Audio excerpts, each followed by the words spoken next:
All right, good morning. We get started at 8:37 on Tuesday, January 25th, 2022. This is the Board of Selectmen of the town of New Canaan for a regularly scheduled budget meeting. This morning, we have Dr. Brian Lussey with us and Dr. Joanne Keating and Katrina Parkhill, Chairman of the Board of Education. Thank you for being here, and we look forward to your presentation. Great. Well, thank you for inviting us. First of all, I guess we have a quorum, obviously.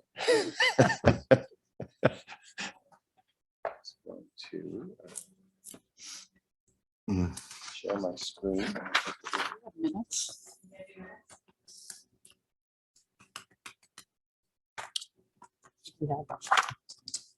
January 18th meeting. I guess we have some business to do before you start your presentation. We have minutes from the January 18th meeting. Any comments or corrections? None. I guess they can stand approved as, I guess that's Robert's Rules of Order. The penny says we should follow, so they stand approved. Public comments. This is a public meeting and hybrid meeting, and therefore anyone from the public who wishes to comment on the agenda topics, which are budget items this morning, are welcome to comment by either, I don't see any member of the public here in the town hall meeting room, but on Zoom you can, actually we're not taking comments by Zoom. We'll take comments by email, sent to bosdistribution@buchananct.gov, and we'll read the comments in the course of the meeting or before the end of the meeting. So I guess that brings us to the budget review. Dr. Lussey, good morning. Okay. Well, thank you. Thank you. And as usual, thank you for the kind invitation for us to come before the Board of Selectmen. As we just briefly mentioned before the meeting began, that we were at it late last night with the Board of Ed, working our way through and answering some of the questions that came from the board. So as we go through today, as you know, I'm going to touch base on capital. I'm going to move quickly through. I know I handed out a packet of slides that is pretty scary. I promise you I'm not going to go in depth through a slide deck of 30, 40 slides. What I will do is move quickly through, get us to the operating piece just to talk through and then really focus on capital. Because I believe that is the highest interest for the Board of Selectmen this week. Actually, the internal service fund is also of interest. If you could just focus. We have a couple of slides on that, Yeah. and glad to talk as much about that as you would like. Good, thank you.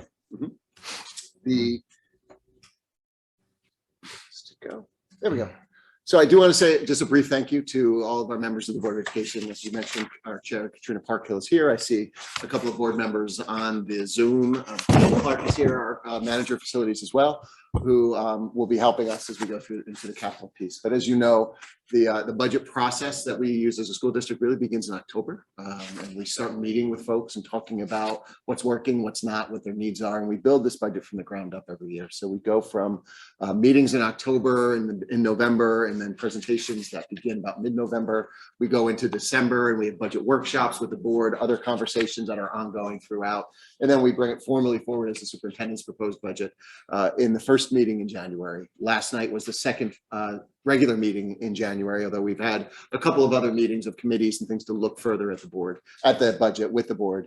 So last night the board did approve. Now there is a change to the budget that's in the book, a small one, but we made an adjustment last night. The board adopted paying slightly more for our daily rate for substitute teachers to go from $100 per day, which we've been for as long as anyone remembers, to 125%. I mean, $125, which you might say is a 25% increase, but it's $25. So it just puts us over the minimum wage a bit. And, but it is more than our surrounding towns for the most part. Westport's a little higher. Darien is 100. We looked at all those metrics. It costs about $141,000 overall, given the number of substitute days that we have in the course of the year. So that adjustment in the budget will make it. You're welcome to leave the books here if you like, and we can have them collated and pick them up later, or we can send you the pages, whichever. Hey, Brian, was that change made because there's a problem getting substitute teachers? There's been a significant problem filling absences. Teacher absences in particular. I showed them an exhibit last night as we were talking through both the impact of COVID and preparing for the budget that showed that the fill rate of our absences has gone down really in part due to the pandemic for sure. The number of substitutes that are available has gone from over 100 to under 30, 40, like right in that range. And so what we're seeing is the fill rate where we used to fill at about 70 to 90% per day, we're down around 20, 30%, which essentially bottom line means we've got more classes unfilled now than we had total absences pre-pandemic. And we've got to fix that. So this is one of a couple of strategies that we're looking at to do that. I think that the number that stood out for me too is it's 5,600 days, school days That's right. of substitute.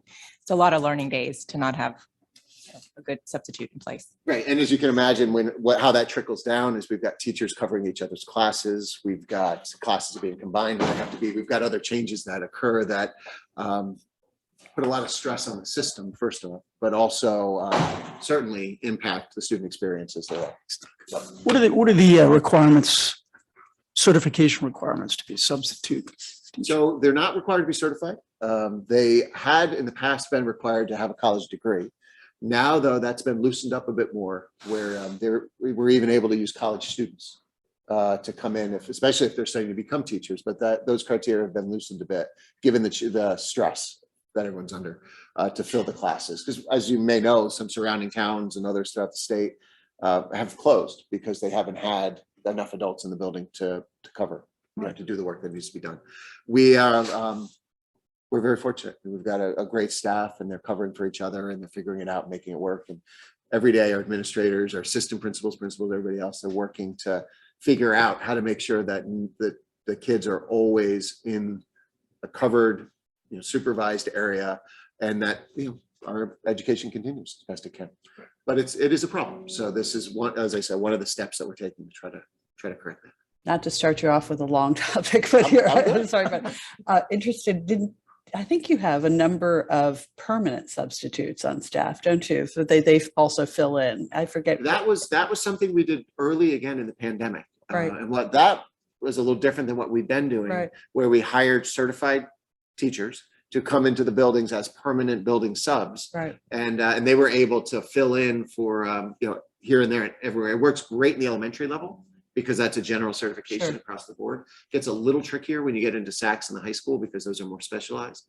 What's happened though, as we've gone through, is folks have left, and those building subs have moved into those positions and are working for the rest of the year. So they're covering that one classroom and doing a great job, but they're no longer able to float the way they were. Got it. And that was a pandemic response. It's one of the strategies that really helped us keep things moving. Mm-hmm. Thank you. So that change, we'll reflect that in the pages and get them to you today, tomorrow, if that's all right. But just to sort of keep moving through, I mentioned that we are moving along in our budget process. So between budget workshops and Board of Ed meetings, other meetings with the Ed Resources Committee things. So now here we are on page 2, which is great. So that's progress. There's a few more meetings on this page though. So This will be the least painful. I'm optimistic. Good, because we're on about 5 hours sleep on this side of the table. I snuck in a couple. Yeah, I took a nap on the way. But as we go through, I think the point here is we've got our budget process, and the Board of Ed talked a little bit about revising that budget process. So we talked about after this budget cycle is completed, getting some folks together from each of the boards and talking through pros and cons and see if there's some way to make some changes. But the way we have it structured now, and we've got over 15 meetings as we go through in order to understand the budget and talk it through. And of course, we're always available for follow-ups. And as if past is precedent, we will be probably talking in the next couple of days on the phone and otherwise about capital requests and working towards helping to make the decisions around that, because we know there are timelines and expectations that are articulated both in statute and charter, and they're there for a reason, right? So all of this is about being able to plan forward and do it strategically, which I think we as a town, together have done very, very well through the years. We would develop our budget. Of course, we start with our goals, and we've had 5 consistent goals for quite some time. These goals then really inform the indicators that are under them, and that's a 7-page document that really speaks to the continuous improvement initiatives that are going on across the district. And they sort of exist in these 5 larger buckets. And the first is student achievement, student performance and achievement. The second is communications. The third is teacher quality. right? Because we know that the single most important indicator of student success is the quality of the teacher in the classroom. The fourth is our school. Isn't it the parents? Yes. No, teachers? Okay. Quality of the teachers in the classroom. Mhm. Lots and lots of data around that. Okay. Glad to share it. The fourth is our school climate goal, which is school climate and school safety. And then our fifth is stewardship, which is, us understanding and accepting the responsibility to be good stewards of all the community's resources, because we recognize the importance of the work that we do and the trust that the community places in us as we do this work.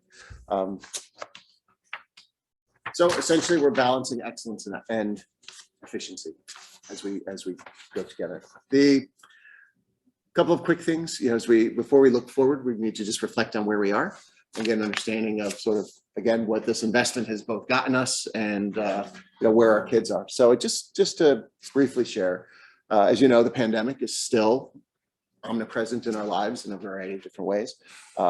It's important when we're thinking about building this budget, we really reflected on the impact the pandemic has had on all of our kids. So when you start to think about our kids that are in grade 2 this year, second graders and their families, they've not had an uninterrupted year so far, right, as they're going through. If you look at our current 9th graders, the last uninterrupted year was their 6th grade experience. Right? And only our 12th graders in the high school remember what it was like pre-pandemic. So, we talk about sort of, the challenges that we have and what we're doing and all, but we also have to recognize that, we can't just be sitting around waiting for this to be over. We have to continue to be actively creating the experience for our kids. We're not sitting on the sidelines and waiting for someone to go across a finish line. That's not how this works. We are working every day to make sure that the experiences they have in the schools are absolutely the best they can be, that our schools are thriving, healthy places, and that our students, our teachers, our staff, or everybody together, is still creating that class and school environment that we want our kids to be in. So it's, was a great article a couple of years ago in the New York Times about how pandemics end. And it talked about there's a divergence, right? There's the health crisis, and then there's the social consciousness, right? And the people's commitment to and fortitude towards sort of doing the right things throughout the pandemic. I think we're starting to see some of that divergence, and that's okay, because this is how things end. But there's no finish line in this, right? So we always have to be aware of what's going on, and we always have to be adjusting and adapting to capitalize on opportunities that present themselves, but also retrench if we have to for the short term to keep things going in the long term. So it's been all consuming, as you can imagine, in a school. We're responsible for over, for 4,200 children and another 1,000 plus adults every day. But fortunately, we have got the best team on the planet doing this work. So we continue to move forward. So a couple of quick things.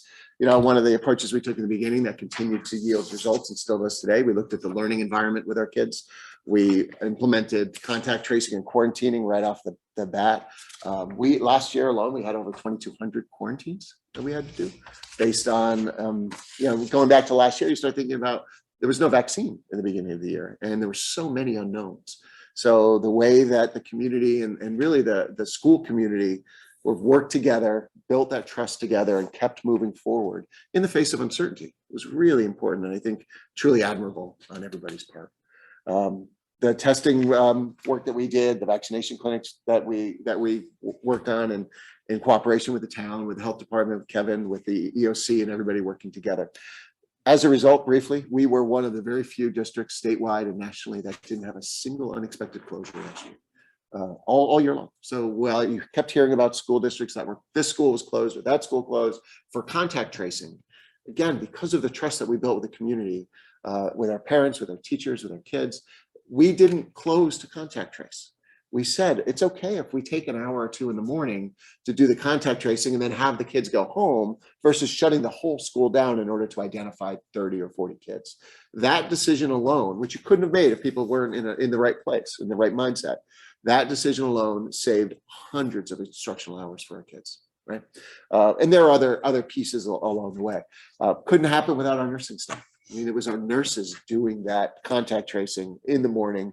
And there are times where they were calling 50, 100 people in the course of like 2 hours to say, you need to come get your kid, or we're going to keep them here until, because of the quarantining and the contact tracing. So truly, it was an effort. But we always felt that it was the right work to do, because we do believe that we're doing the most important work on the planet. And so, if we can't do it, nobody can. And we had to give it everything that we had. So Sorry about that. that's okay. It's nice background music. We created a website right in the very, very beginning as well. We call Charting Our Course. And that really has been our go-to for people for information, and still is. We still update it regularly. What we've seen from last year to this year, the big difference is in the number of quarantines, because we're no longer quarantining students in school that are considered close contacts, as long as they're asymptomatic and we're following the mitigation strategies that we need to follow as outlined by the DPH.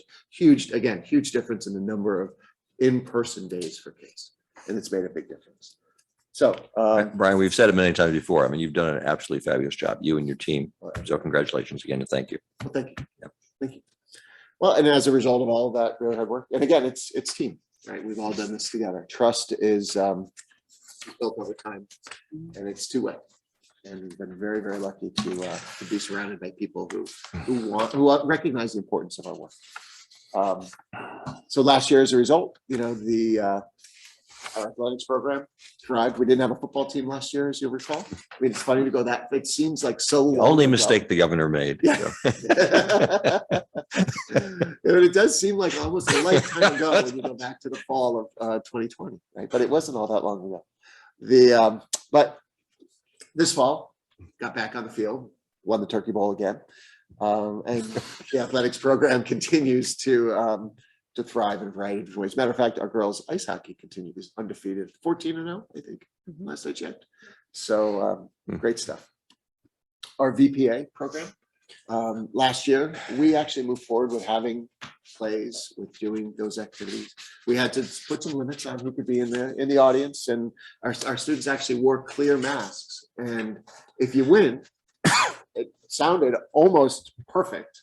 And maybe it's my eyesight, I need to get it checked, but you really couldn't even see the masks. So it was really pretty amazing. And again, that's the commitment, the trust, the work of Alan Sneak, his department, everybody that's there. The student activities and opportunities that we provide to them, as we try to be responsive to student interest, because schools are places for kids. And so if they come to us with an idea, no matter how crazy it is, we try to make it work. A beekeeping club, we didn't have anyone on staff who knew how to keep bees. So a couple guys got together, learned how to do it, and started a club. And a couple teachers now are keeping bees. They haven't given me any honey yet. Other things like that. So you'll see the traditional, like Model UN and others, but other things that come based on student interest. And it might burn out when those kids graduate and leave, or whatever. But it's who we are and what we believe. With all of this, of course, there's still the student testing, state testing requirements that we comply with and work through as we have to. And very proud to say, thanks to the incredible work of Dr. Prenti and her staff and the CLC and everybody, that the work that they did, again, we've been charting our course for a district since the very beginning of this. And we didn't just let teachers sort of teach haphazardly. What Jill did, what her staff did, was they pulled apart the curriculum. They looked at what the standards were. They identified which ones would be spiraled back to in the future. And so put those on hold, knowing that the kids would get them later, in order to focus on those that were most important and critical foundational standards in the grades that they were in. Did this across the way. We did it right in this before the close. We began it and did it right through 2020, even when everything was shut down, so that our kids kept advancing. And so, when you take a look at our results in the Smart Balance across, this is the English language arts grades 3 through 8 combined. And this is math 3 through 8 combined. You see that, our results compared to our DERG. And I've been doing this long enough, you know what the DERG is. I can break down a little more finely. If you look across the grades, again, this is the Smarter Balanced assessments. It's based on the standards. The standards are what inform our curriculum, which we develop our lessons from, which then get taught into the classroom. So there's a a flow to it all. Across the way in English language arts, we are at the top in all but one grade level, and in that one, we are close to the top in number 2. And if you go into math, it's the same story. Right? Not only did our students sort of outperform their peers, they also maintained their performance historically quite well. Again, there's lots of concerns about students learning nationally and statewide in different spots because of the disruptions that COVID caused with our kids. For us, we worked so hard to minimize those disruptions and to keep schedule and normalcy. Simple little things like that made big difference. When we did go into the close in 2020, we kept our daily schedule with kids, right? Their day still started at 8:20 or still started at 9:05 at the elementaries. The high school shifted a little to start at 8:30, or maybe it was 8 o'clock, one of the two, but we kept a daily schedule. And most of the experiences that other students across the country had was called, what is it? I have asynchronous. I said the wrong word. I had asynchronous, which meant that the teachers would post up the work for them to do, but they would do it on their own time. Mm-hmm. And we really felt strongly that wasn't the way to do this, because we wanted students to have a reason to get out of bed. Having 2 teenagers at the time, I know that they need it. And we wanted them to keep some structure in their lives, right, in the day, have that kind of routine. So I think that made a difference in their learning and their outcomes. So decisions big and small. Anyway, just curious, did 2020, did they skip the assessment? Yes. Yeah. Yes. Yep. There was, because of the closure orders. Yep. Yeah.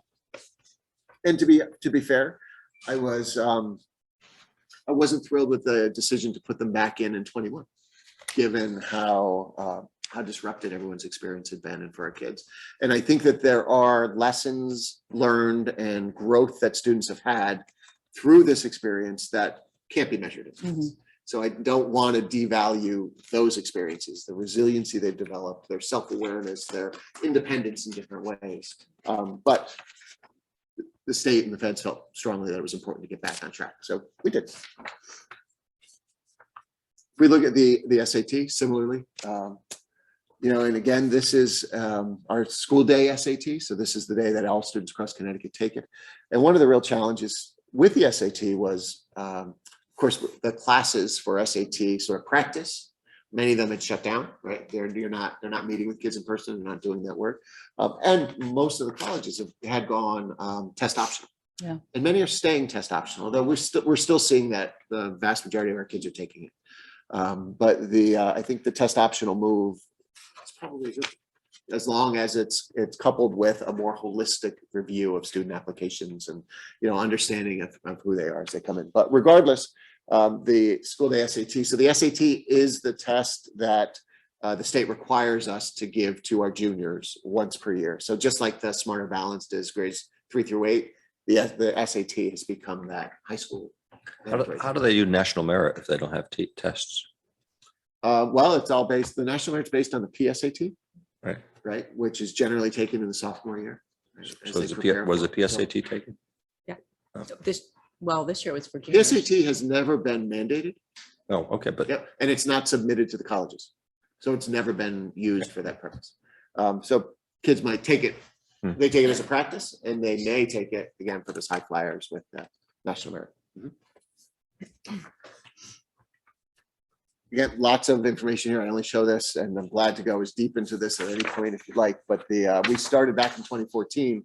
We said, that the only sort of data point we have around the high school is that 1-day test, 4-hour test for the SAT. So what are some other important data points? And we identified these early on, and we've been tracking them, ever since as we go in through the budget. And I think there's lots of. Are those all LUTSI years? Those are all LUTSI years. That's a lot of years. It is a lot of years, right? A lot of gray hair. Yeah, I'm not sure what we'll do next year. I'm not sure how I'll get to fit. We need a bigger screen. But when we look at this, our goal has been to continue to increase the opportunities for our students, right? Because if we can continue to provide more and rich experiences and opportunities for our kids that they can take advantage of, then we're meeting them where they are. And that as a school system is a significant, that's a big part of our focus. Meet students where they are so we can move them forward. So when we look at things here, we're first, I guess it's important to know, and we didn't drop off in 2016 to 2017 in our SAT score. There used to be a writing component that was added into the score. That's no longer. So a third of that, went away. I'll go back and renormalize those. But if you look right below that, you have the number of advanced placement courses. And one of the goals of the board long-term has been to continue to expand that catalog for kids, because we always had that traditional catalog, which was great for traditional students who are high performing, do very well.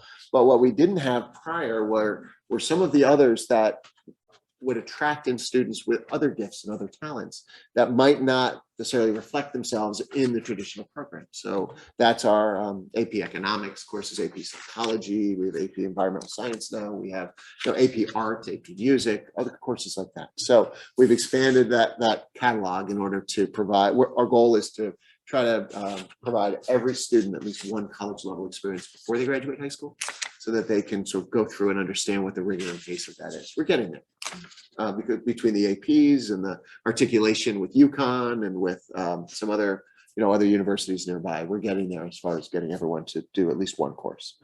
And you see that with our AP participation numbers, sort of trending up, in the others. So I could spend an hour on this. I won't. I promised you I'd go quickly through these slides. This one I could spend another hour, but I do want to share the again, sort of like outcome of all of this, right? So we're talking about budget, and the budget is what's our return on investment.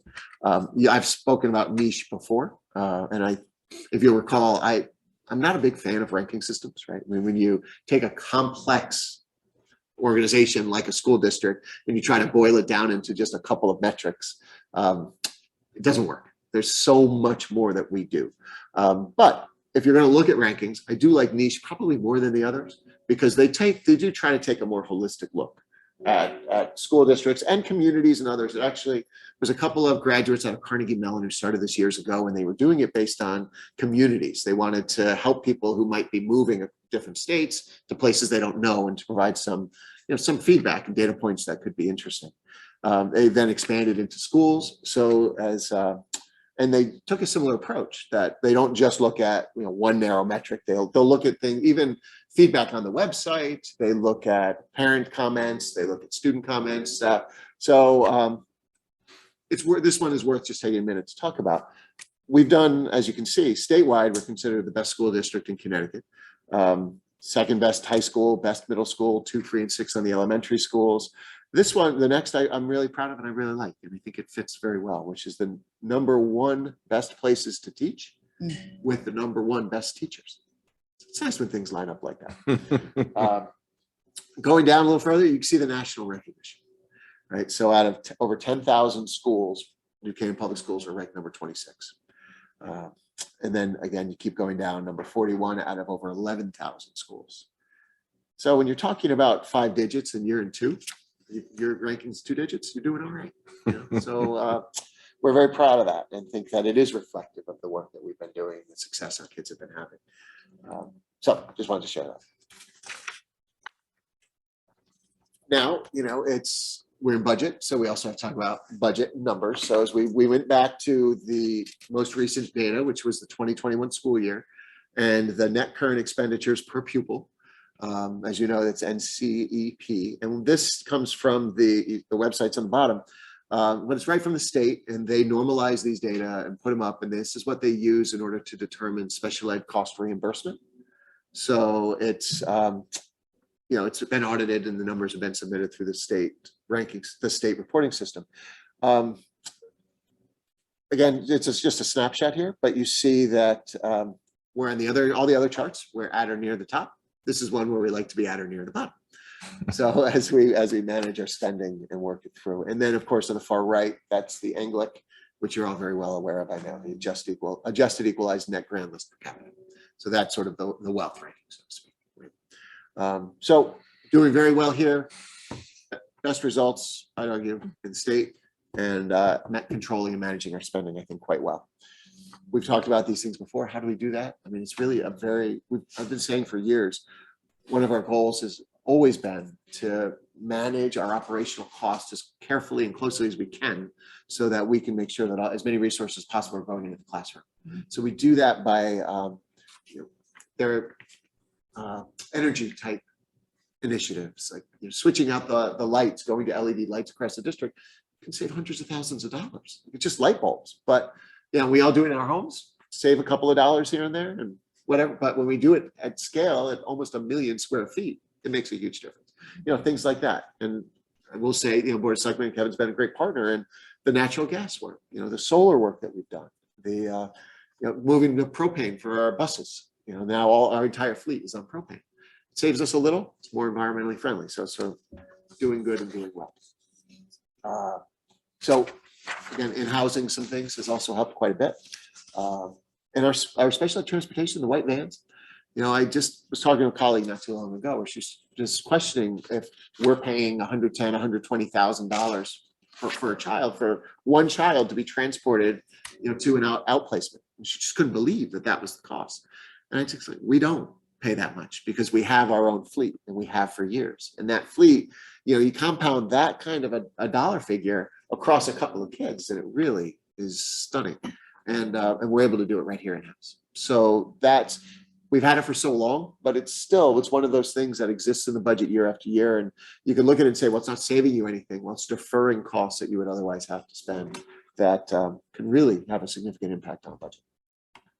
Were any of these new initiatives last year, or they're just sort of a continuum of cost saving? Yep, they're really continuing. Okay.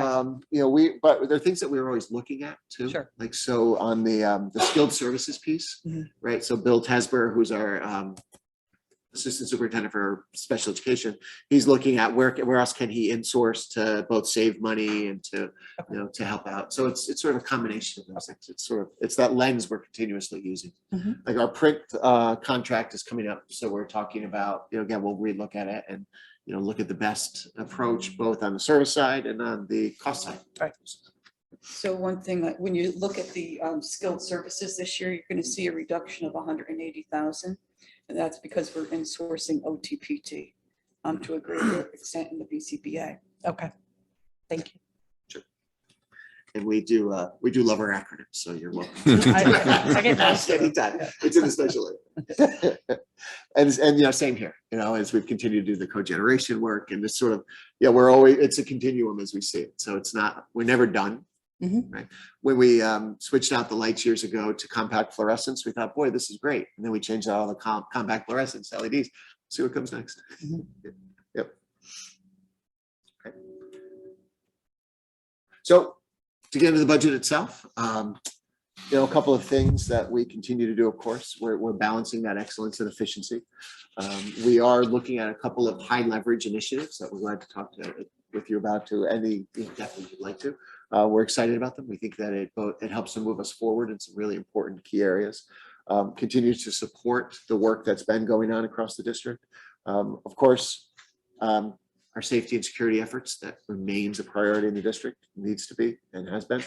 And then looking at helping some of our students with greatest needs at their youngest ages, because we know that if we can help them then, if they're struggling with reading, language, if we can help them early in the kindergarten, first, second grade, then we really can alter their trajectory as they go through school and in life afterwards. So we're focusing some resources there to help some of those guys. So again, with the caveat that it's going to tweak a little bit. And again, I have a couple of slides that could be illustrative, but these are now replications of what's in your budget binder. But the overall budget, as we look at it here, again, we've been doing this for a while. So, we've got our expended budgets for the years that have been closed. The budget that we're in now is still in process. So it's not closed. So we do our projections and we look at those, and our projections have through the years, I think, been very accurate. Because as 82% or so of our budget is salary and benefits. And we moved to a position control system a few years ago. And that position control helps us to encumber out all of the known costs around salary. So we've got contracted folks like our teachers, our TAs, custodians, others. We can using position control and cover those salaries and project. It's not everybody, of course. We've still got some hourly employees. We've got overtime costs. We've got some other pieces. Our substitutes are in the salaries and things. So there's a little bit of variability there. And that's where the experience comes in. And we project out based on previous years and what we know about how the budget works. So looking down, so we compare against those projected. As we take a look down the second column to the right, the dollar difference to projected and then the percent difference to projected.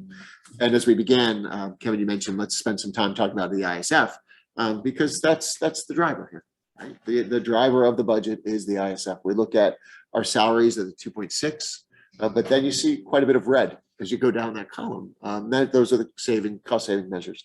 The other larger number is the 1.1 million in the purchase services, and that's the school start time initiative. Right, so that's 8 buses and our transportation contract, which we renegotiated and locked in at 2% a year going forward over the next 5. Yep. So that's a small piece of this. The majority of it is the school start time piece. And if you look down, which is transfer start time fund to non-lapsing internal services fund, that is the money that's in this year's budget. That was for school start times. So when that money was approved, we made the commitment that if school start times don't change in this school year, we wouldn't use those resources for anything else. Mm-hmm. So we're not planning to use them for anything else. What we're asking, and we did talk to the Board of Finance briefly about this, is creating a non-lapsing account for those funds to be transferred into at the conclusion of this budget cycle, so that next year's ask is actually half, and then the next year after that is 50%. So you guys are still looking at school start times. I think, as I recall from last night's meeting, there's going to be at your next meeting, you're going to be discussing school. Yeah, I mean, the budget was adopted with school start time, so it's independent. It's a budget neutral choice. So on Monday, we'll be meeting to make a final decision on which schedule we're going to move forward.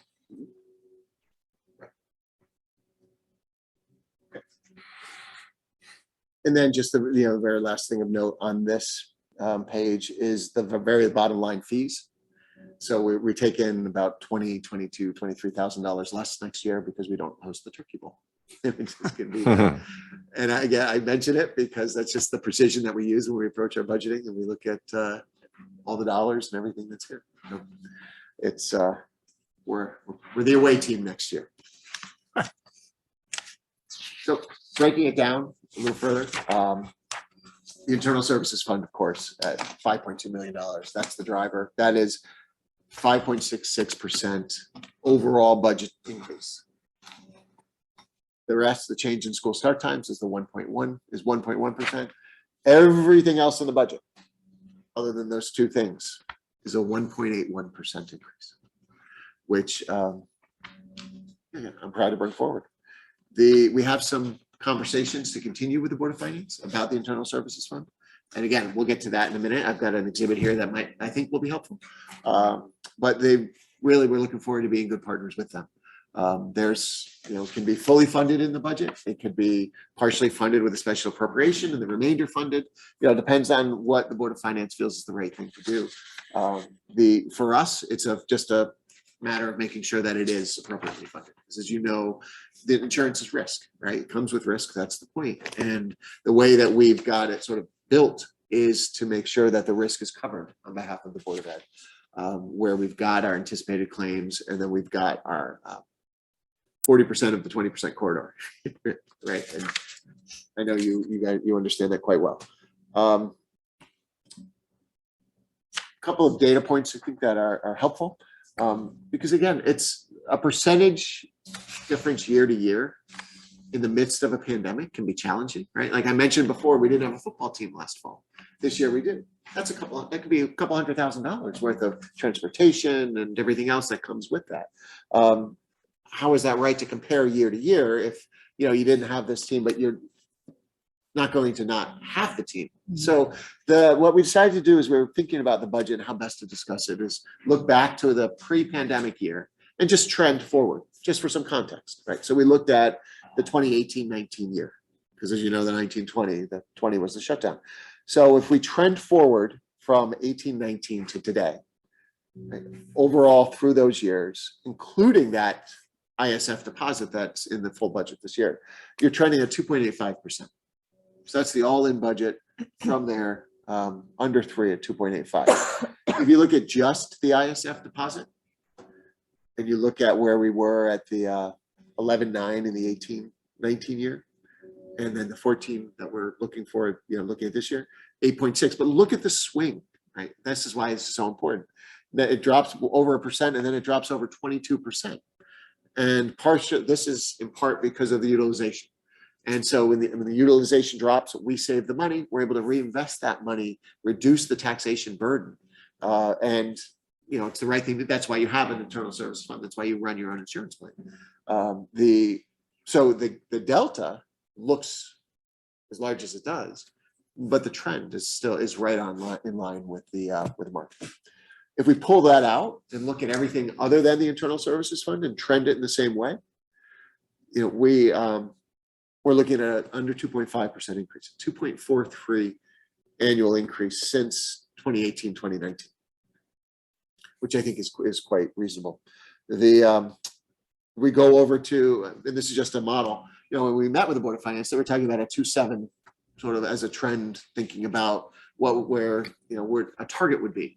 So we just put that out there just as a number, just a target, and to show the 2.43, give it some context. Right? So it's never easy to talk about a Board of Education's budget. It's more challenging in the midst of a 3-year pandemic. So we thought that this could just add some context to it. The budget itself, as I mentioned, is made up of 8 objects. The largest drivers are salary and benefits, 82% all in on those 2. And then the rest, when we look at the purchase services, the remainder isn't all that much when you start to kind of pull things away, and how the budget is built. If we go to this next piece, and then we'll get into the ISF a bit.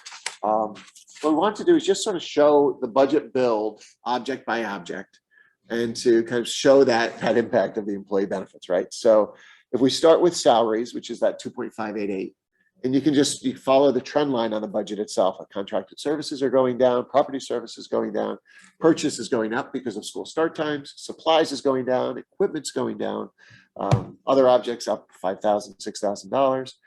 And then there is that transfer into that non-lapsing account that brings us down a little. The fees brings us up just a tad.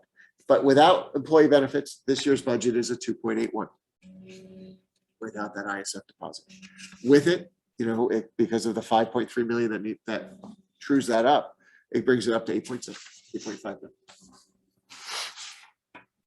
Let's talk for a minute if we can. And Dr. Keating, you're certainly welcome to jump in as certainly more of an expert on this than me. But we wanted to, again, put some context around the internal services fund and why that number is as big as it is. It's not because of unanticipated claims. It is because of anticipated funding sources.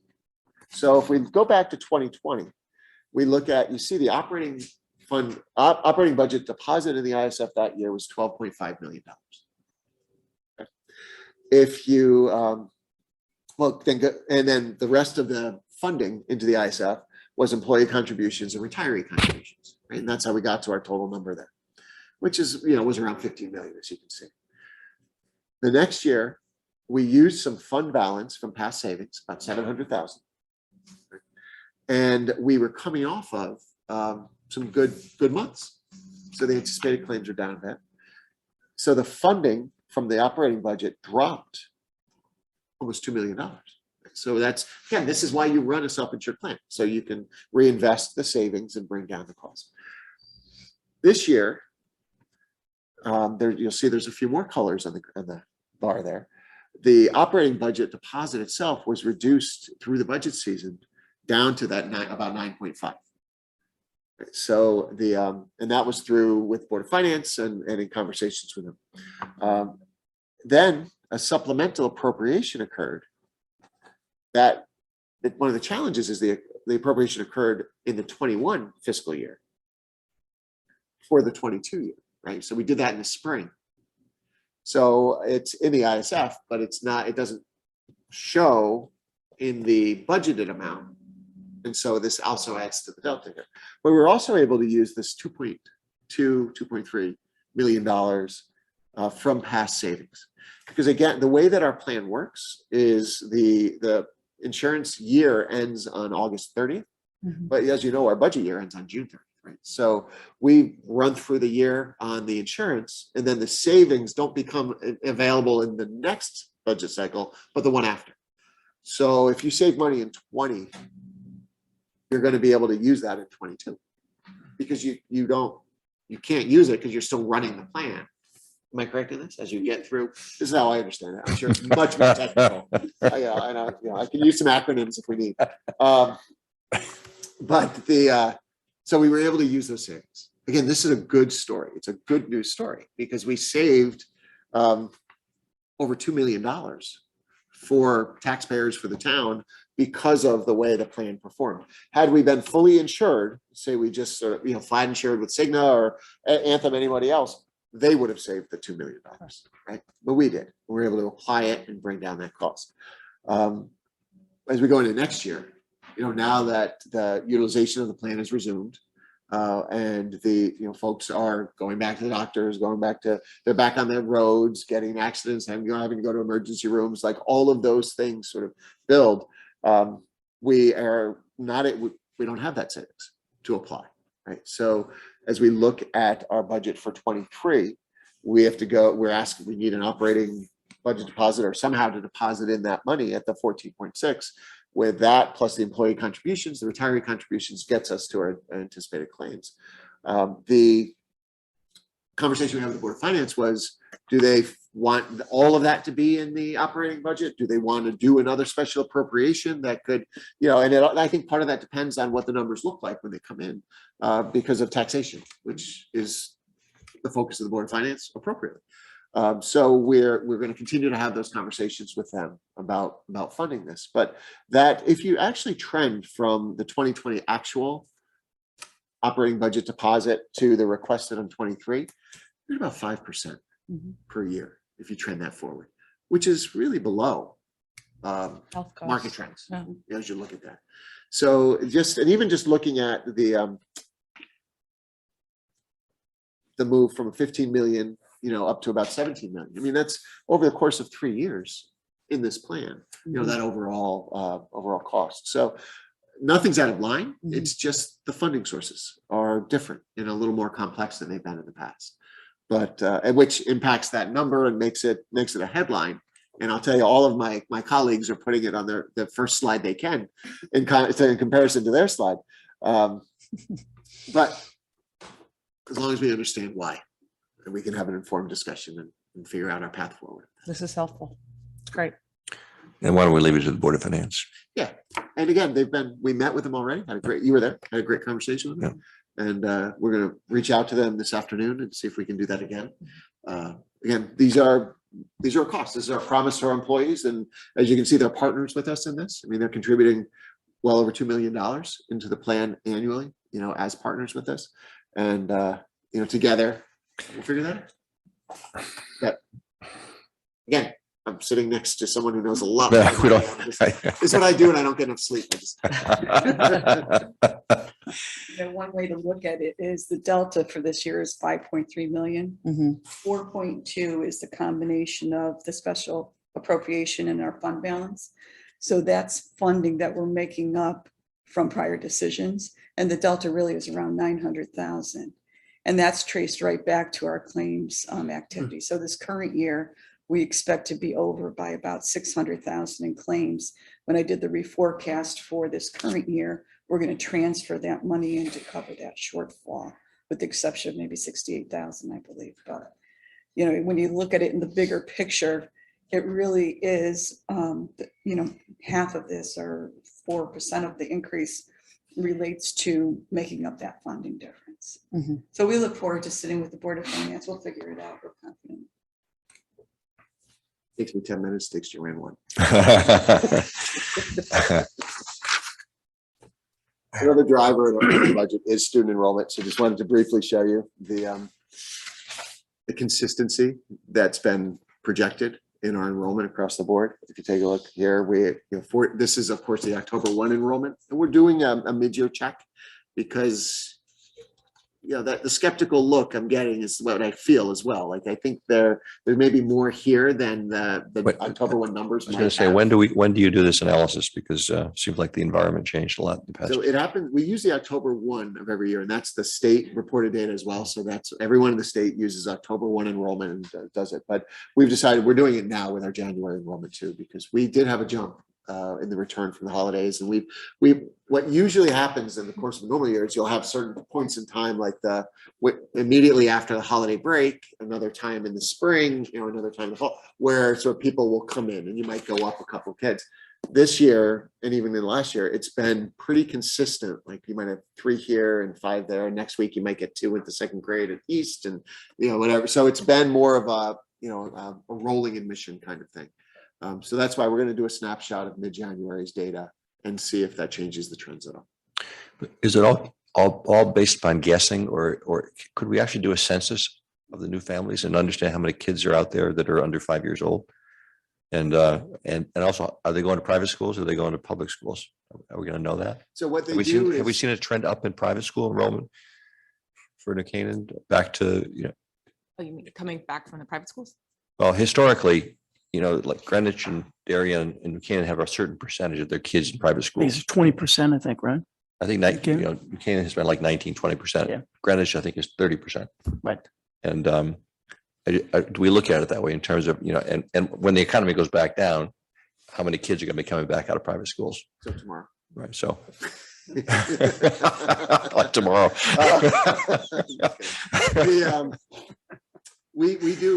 What we do is we take a snapshot, we send it off to NASDAQ, right? And they'll do some straight line projections, and they're usually pretty good in the grade levels. So, right, the kindergarten's the most difficult. Mhm. So they'll look back on births 5 years ago, and they look at all the registered births for the town. But that's misleading because we have such a big change in people moving into New Canaan. Right. So they call that in migration. So Right, what they do right. is they look back over 40 years and they've created a trend around that, Right. where in some places there's more out migration than in. And so their factors like a 0.95 or whatever, our in migration, as you're saying, is greater. So we're usually at about a 1.2. So for every 10 births, we have 12 kids that come in.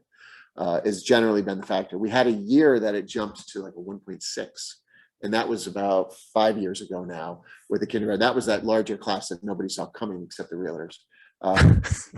And so that, they work to try to do that, look at that the best they can. What they don't look at are starts for like house complexes and things until they're finished, because they've been doing this long enough to know that there can be delays and other things in project timelines. So if there's a complex going up that has 1, 2, or 3 bedroom apartments, let's say, they'll wait until that's actually finished and open before it has any impact, because of because a year can make a big difference as they look at it.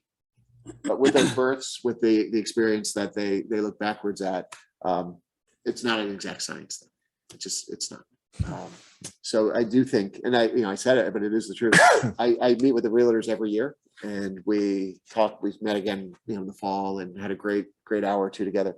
And I listen to their feedback. What are they seeing? They're always surprised when I can share with them some data points that, it typically confirms what they think they already know. They're usually right. But then they share with me sort of what they're seeing as far as family makeup coming in and the age of the folks coming in. And again, generally it is that for many of them, they have children already. They may not be school-age children. So I do anticipate we're going to see a jump in that factor, that kindergarten factor, from 1.2. I think it will be greater than that. Actually, we should see it in the nursery schools as far as. And we have some schools like the Y's creating a 5s program, 5-year program, things like that. So that's in response, I think, to a growing population as well. So I think there's some market signals.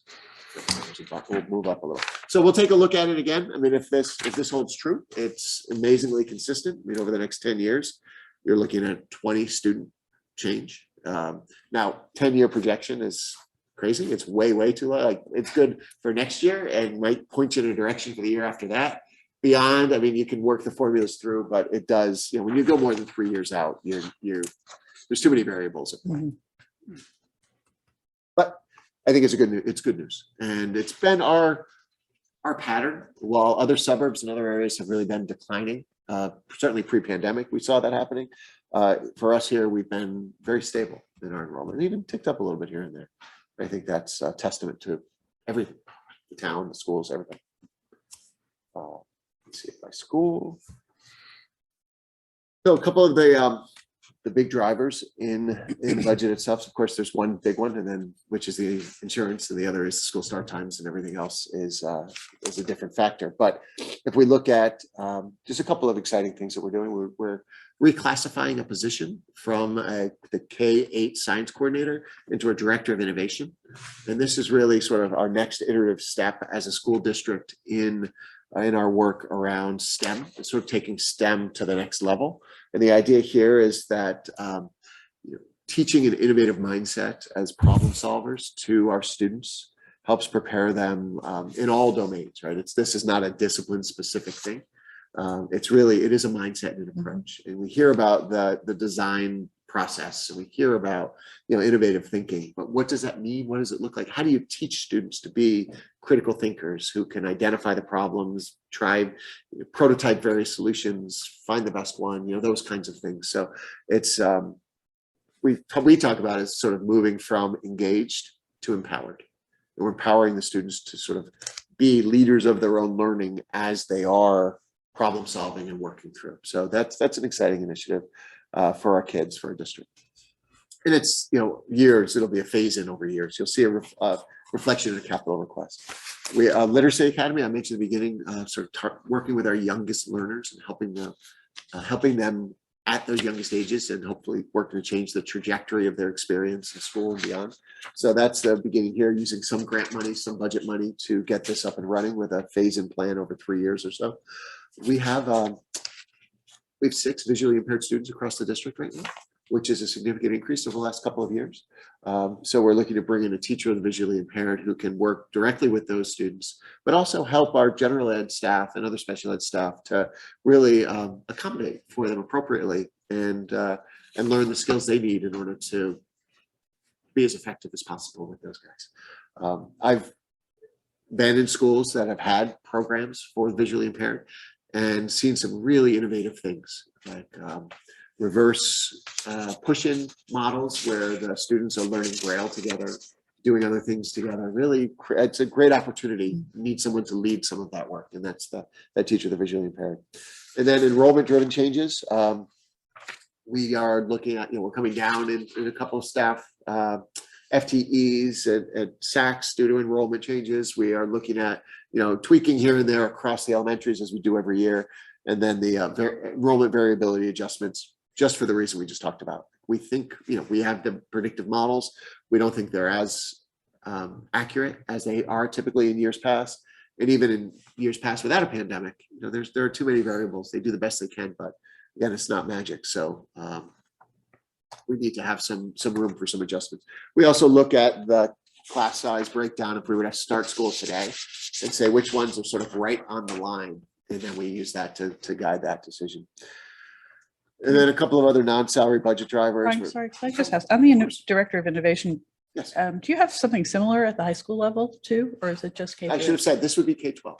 That's K-12. So we're Okay. expanding the role Okay. from K-8 science coordinator Right. to a K-12 director of innovation. Okay, perfect. And Thanks. in that move, it then works with our CTE programs Yeah. and others, and kind of Okay. it's as a district wide. Yeah, I should have said that. No, that's okay. Thanks. So the again, a couple of other pieces in the budget. Anticipated reduction in our outplacement costs, and that's very actively managed, as you know, by Bill and others. The picking up some fees for the use of the YMCA pool for our swim team. The YMCA uses our gyms, and we charge them for the upcharge of the custodial costs and things. And we've really been using the pools without paying anything. And recognize it in a conversation with them says, what would make sense, right? Where would this land? Because we know heating a pool, cleaning a pool, maintaining a pool, keeping all the certifications. I mean, the costs around that are immense. And we've got a great swim team and a great program. So we're looking to help shoulder some of the cost on the pools for the Y. It doesn't come close, it's a drop in the bucket, so to speak. But it's, something that will help them operationally to, should I say it? Keep afloat. So the big driver of the school start times, again, the buses, savings electricity, and this is, I mentioned before, the 2% per year contractual increase in our transportation. So that's equates to that $74,000.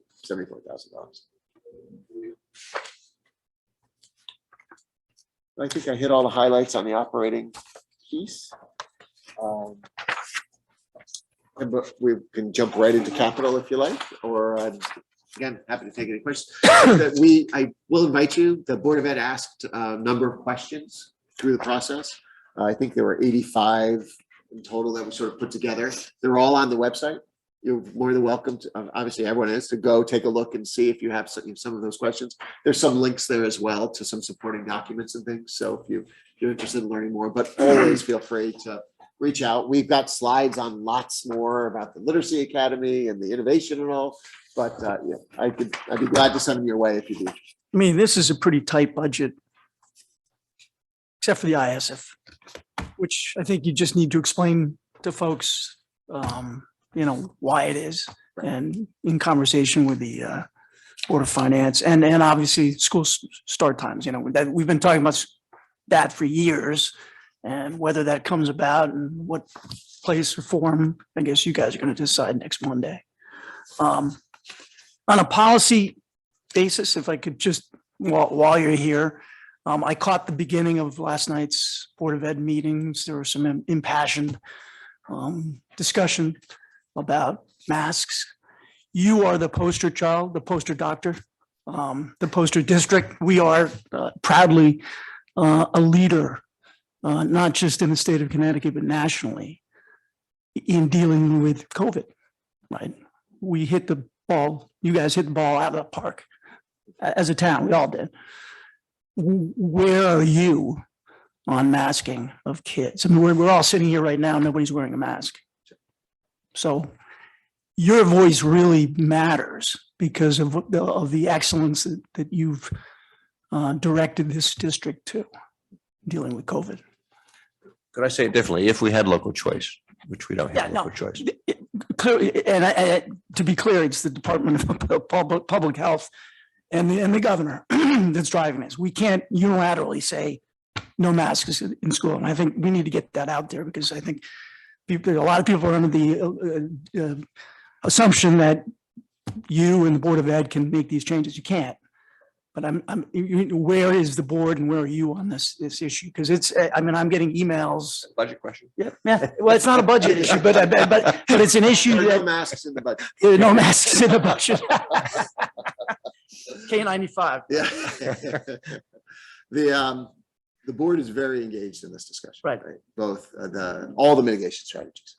And actually, you mentioned a meeting for school start times occurring a week from last time, 31st, I think it is the 31st. One of potentially more meetings. Yep. So one of the requests that came out last night was the board would like more opportunity to discuss the mitigation strategies, including masking. So I think that all of what we focus on to help our students have the best experience possible in the schools is balancing, right? So we're balancing and keeping our primary focus on keeping those schools open, keeping the kids in class, getting enough staff in there to make sure we can make a go of it every day and do it in a meaningful way. So this is it's not what does Brian Letzi think, right? It's sort of as leading an organization with over 5,000 sort of people coming and going every day. We want to do this stuff cooperatively and have these conversations together. So I think the board's going to have some really rich conversation coming up about all of it. Certainly, again, impassioned. There's some very strong feelings about it.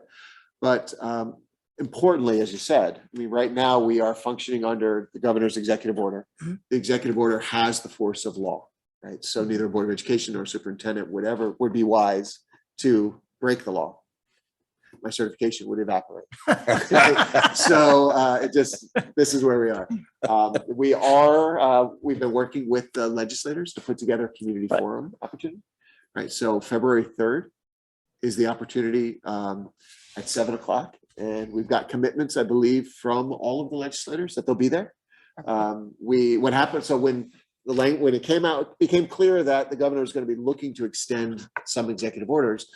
Katrina and I really said, let's offer up our venue, knowing that we had the two largest places in town with the auditorium. Right. So let's offer it up. So we sent them a note saying, if you'd like to hold a community forum, we can make it work in one of our buildings. And they got right back to us and said, yeah, they would like to do that. So that'll be February 3rd. And it's purposely February 3rd because that's prior to their recall into session, which I believe is at the 9th. The 9th.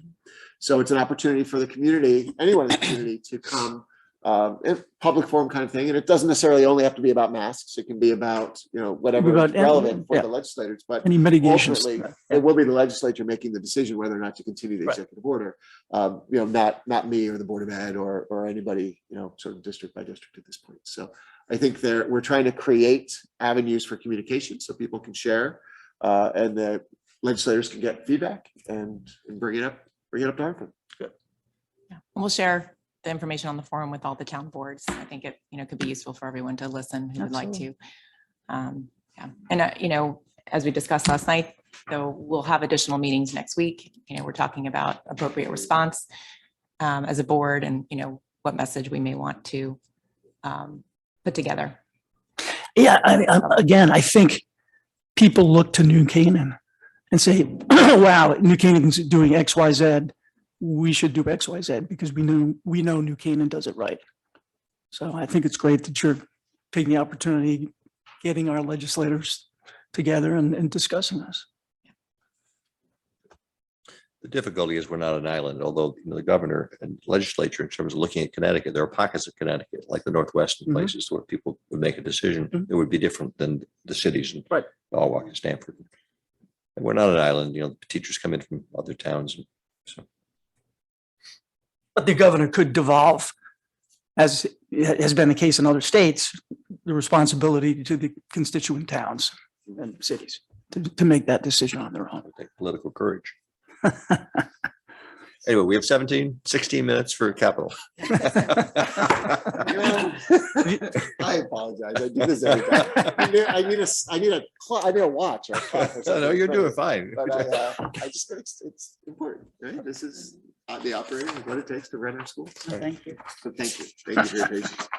So let's get into it. In your budget book, we'll go right there. It's probably the best. And Dr. Keating, if you'd like to. So we have an explanation of all the capital projects in the beginning of the capital section. And then we move into, just the charts that show our long-term plan. So for next year, I'm going to start with the schools. One thing that we did last night at the board meeting, we had 200,000 in here for innovation. It was categorized at SACS, but really the plan is for both SACS and the high school. So we're going to put it into district. And the plans for that money are evolving now as we put the director in place. So there's been a lot of research done thus far between Matt Salvestrini, who was our director of digital technology, and our K-8 science coordinator. So that's going to evolve the plans for those spaces. And it's really reconfiguring the physical plan at SACS in the high school and the libraries. So we'll have 200,000 requests there. We put in 100,000 for 220 Elm.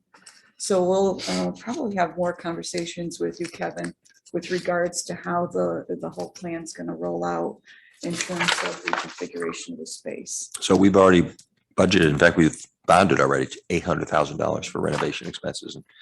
And we expect the investor would like to close on Friday. So we need to, we need to. We'll talk today. And we thank you again for that. Thank you.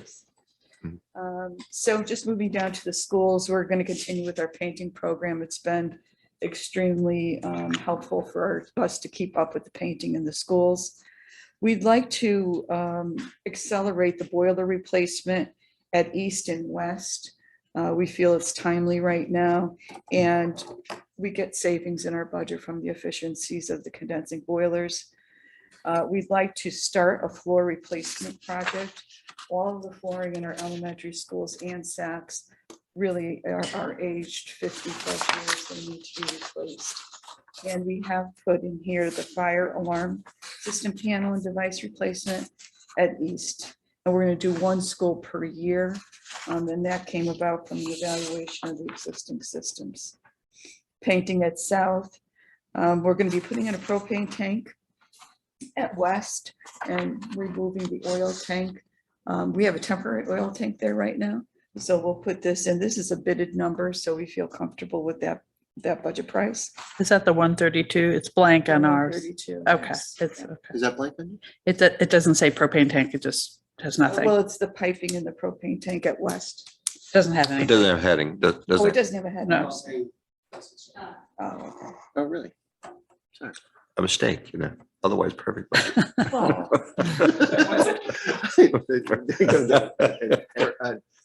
An error in an otherwise perfect budget.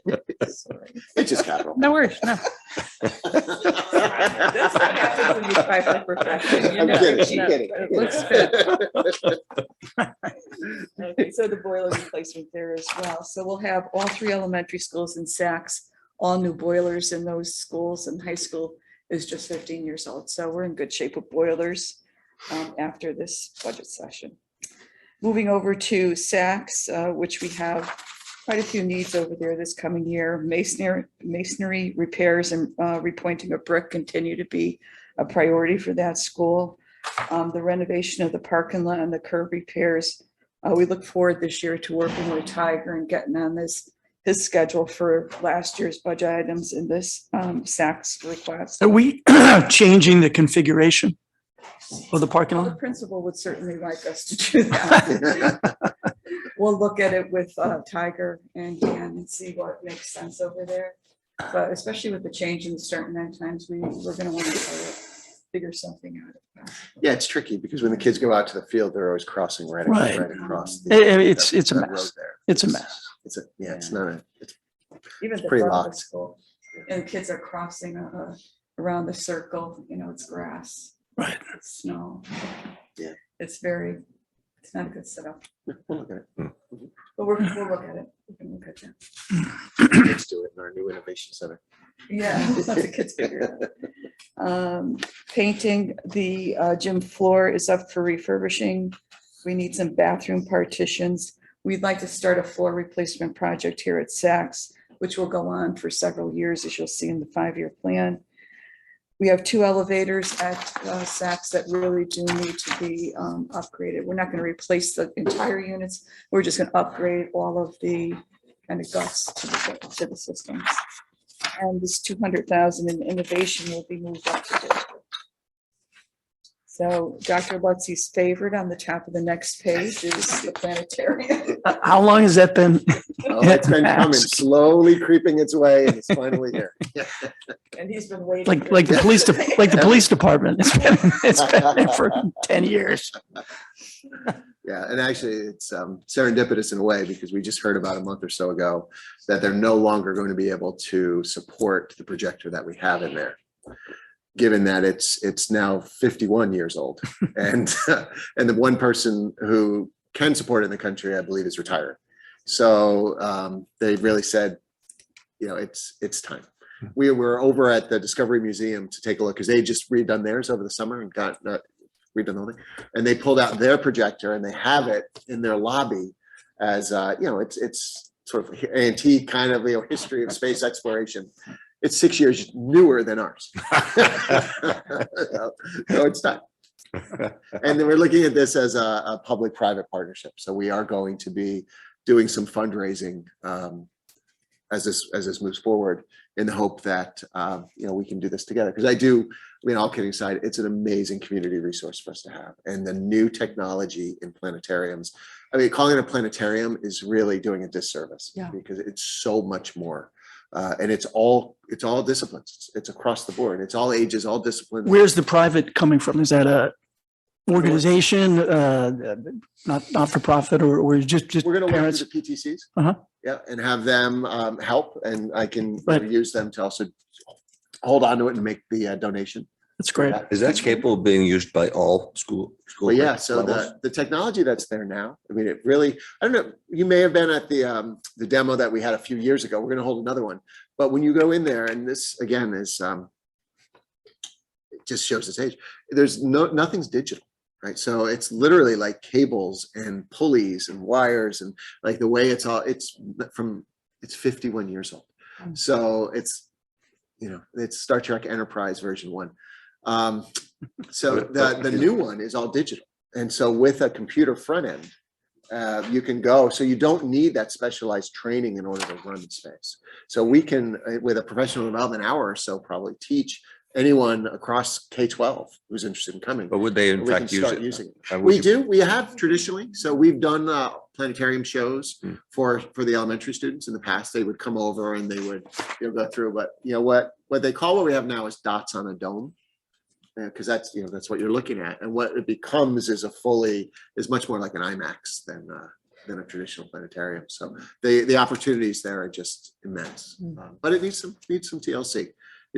Just 51 years on the technology that's there, the equipment, on the chairs, the dome itself. At one point, somebody tried to paint part of the dome. You don't do that, but they did, and so we've got to do some repair around that. So there's some work to do to get it where it needs to be. But I really think it's a hidden gem that could really be capitalized upon, not just by the school system, but by the town.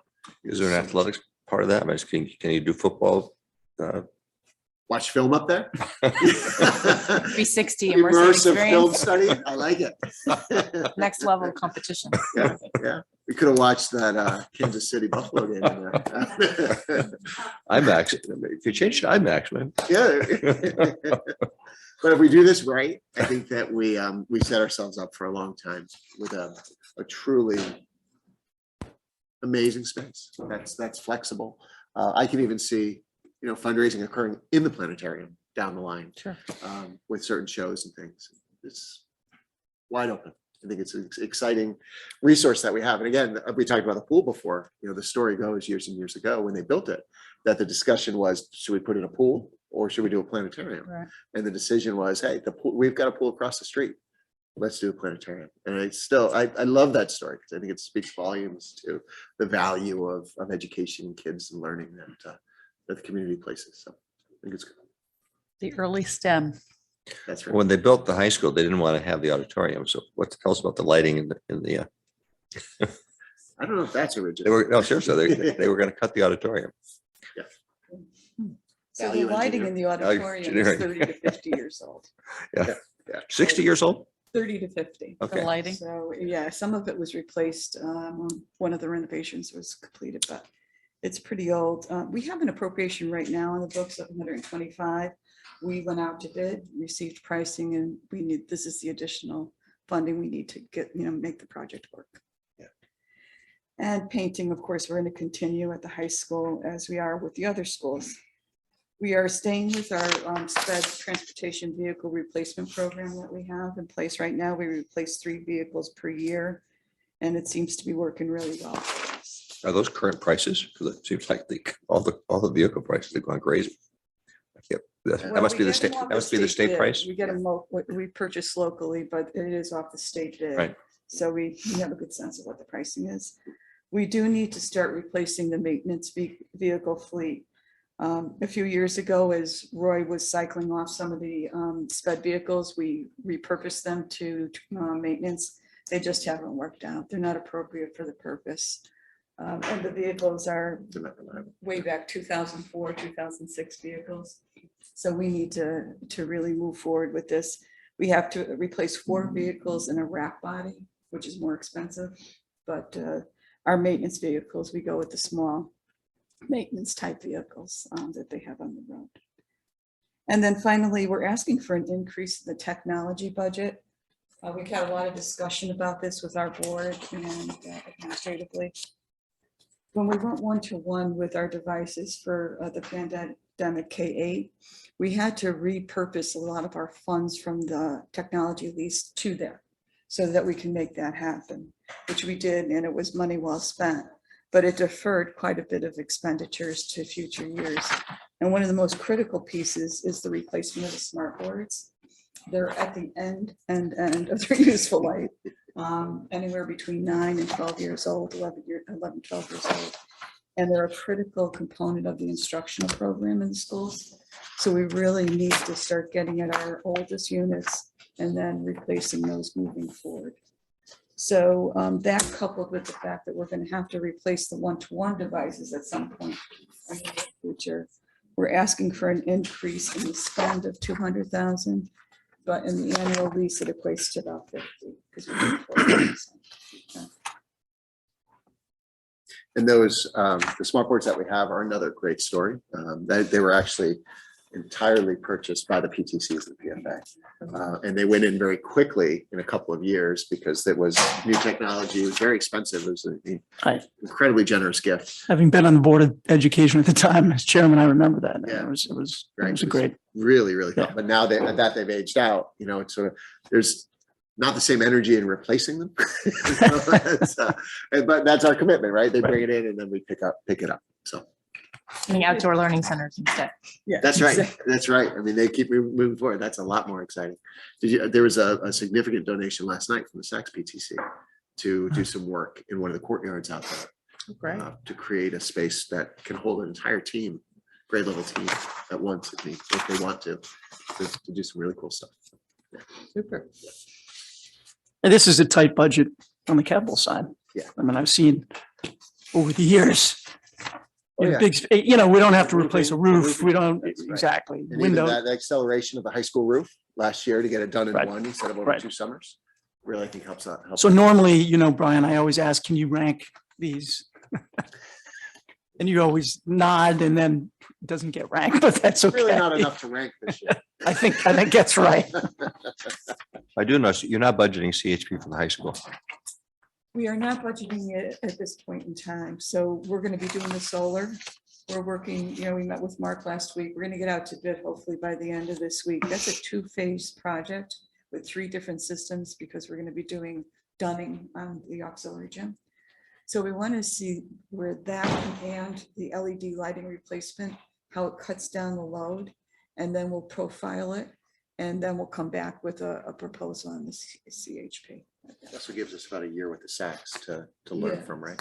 And that project, by the way, is going along really, really well. Dan can speak to it, but it's been really a good experience with Aegis. Good. Okay, we're 1 minute under budget. Oh, So just a quick question. What was the capital? I don't have it in front of me, the capital budget for last year, just looking at the differential.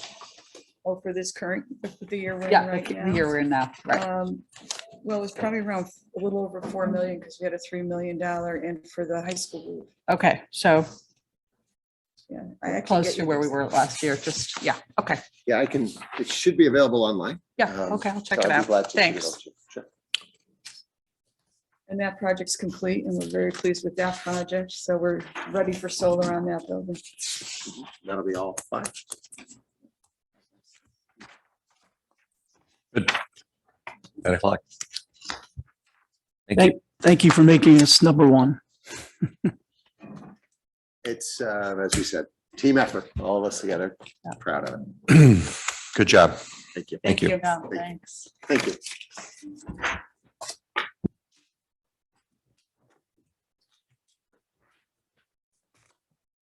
I know you have a long day ahead of you. So best of luck. Last night they were thinking about door dashing Dunkin' Donuts after 10:30 or so. But, you know, whatever you think. Go right into police and maybe take a little break after before we start fire at 10:45.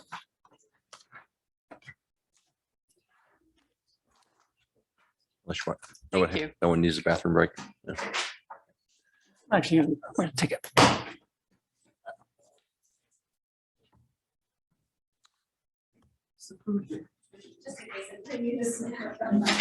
You want to all come up? Hey, Josh. Good morning. Josh.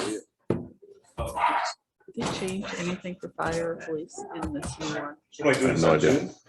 Hey, John, if you want to go on Zoom, I'll give you a shared screen. I'm gonna put Josh here, just so he doesn't have to sit on his lap. Here you go. Was Right. anything changed from for fire and police in this one? Very Yes, minor, just turn for your actually for mic both down, fire. your volume. Oh, there is. Sure. Very small. Okay, I was just wondering which book to use, that's all. Yeah. Okay, Links. okay, got it. Never mind. Thank you. Is the Board of Ed in there yet? No, they What- got, What document was that? When was that produced? That was. Last Oh, put the numbers in it. You didn't check. Yeah, yeah. Yeah. Obviously tomorrow. Right. Where's that, right? Good morning, everyone. Thank you. Good to see you all. morning. As soon as Nick returns from the men's room, we'll be underway. You have 45 minutes.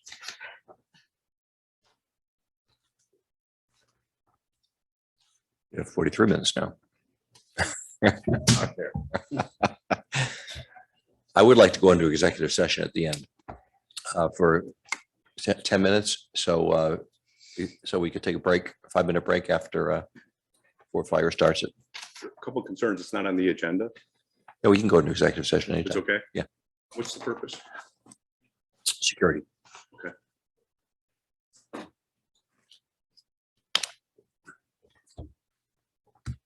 Okay.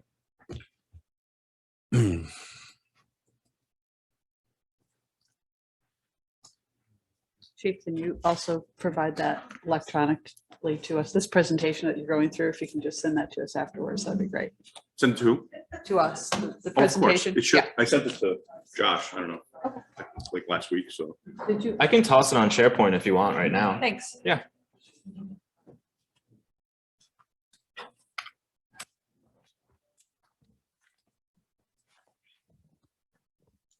Is it?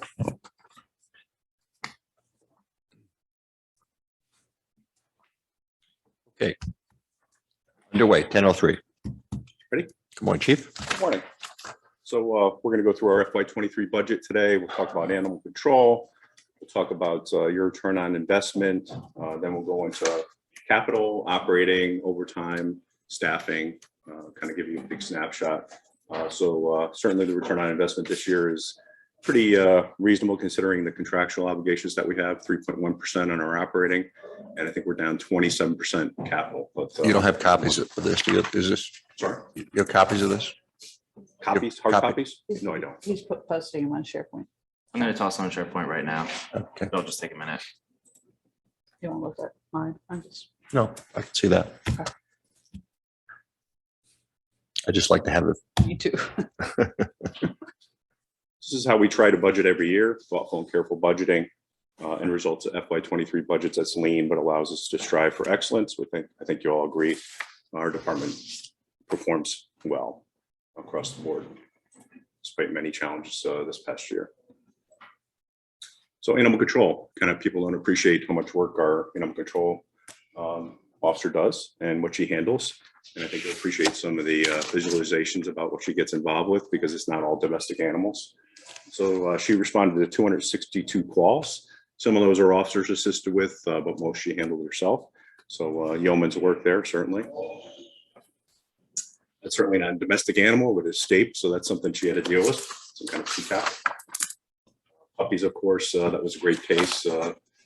Justice was brought there. Those puppies were adopted out. Certainly a nice story there for everybody that loves animals.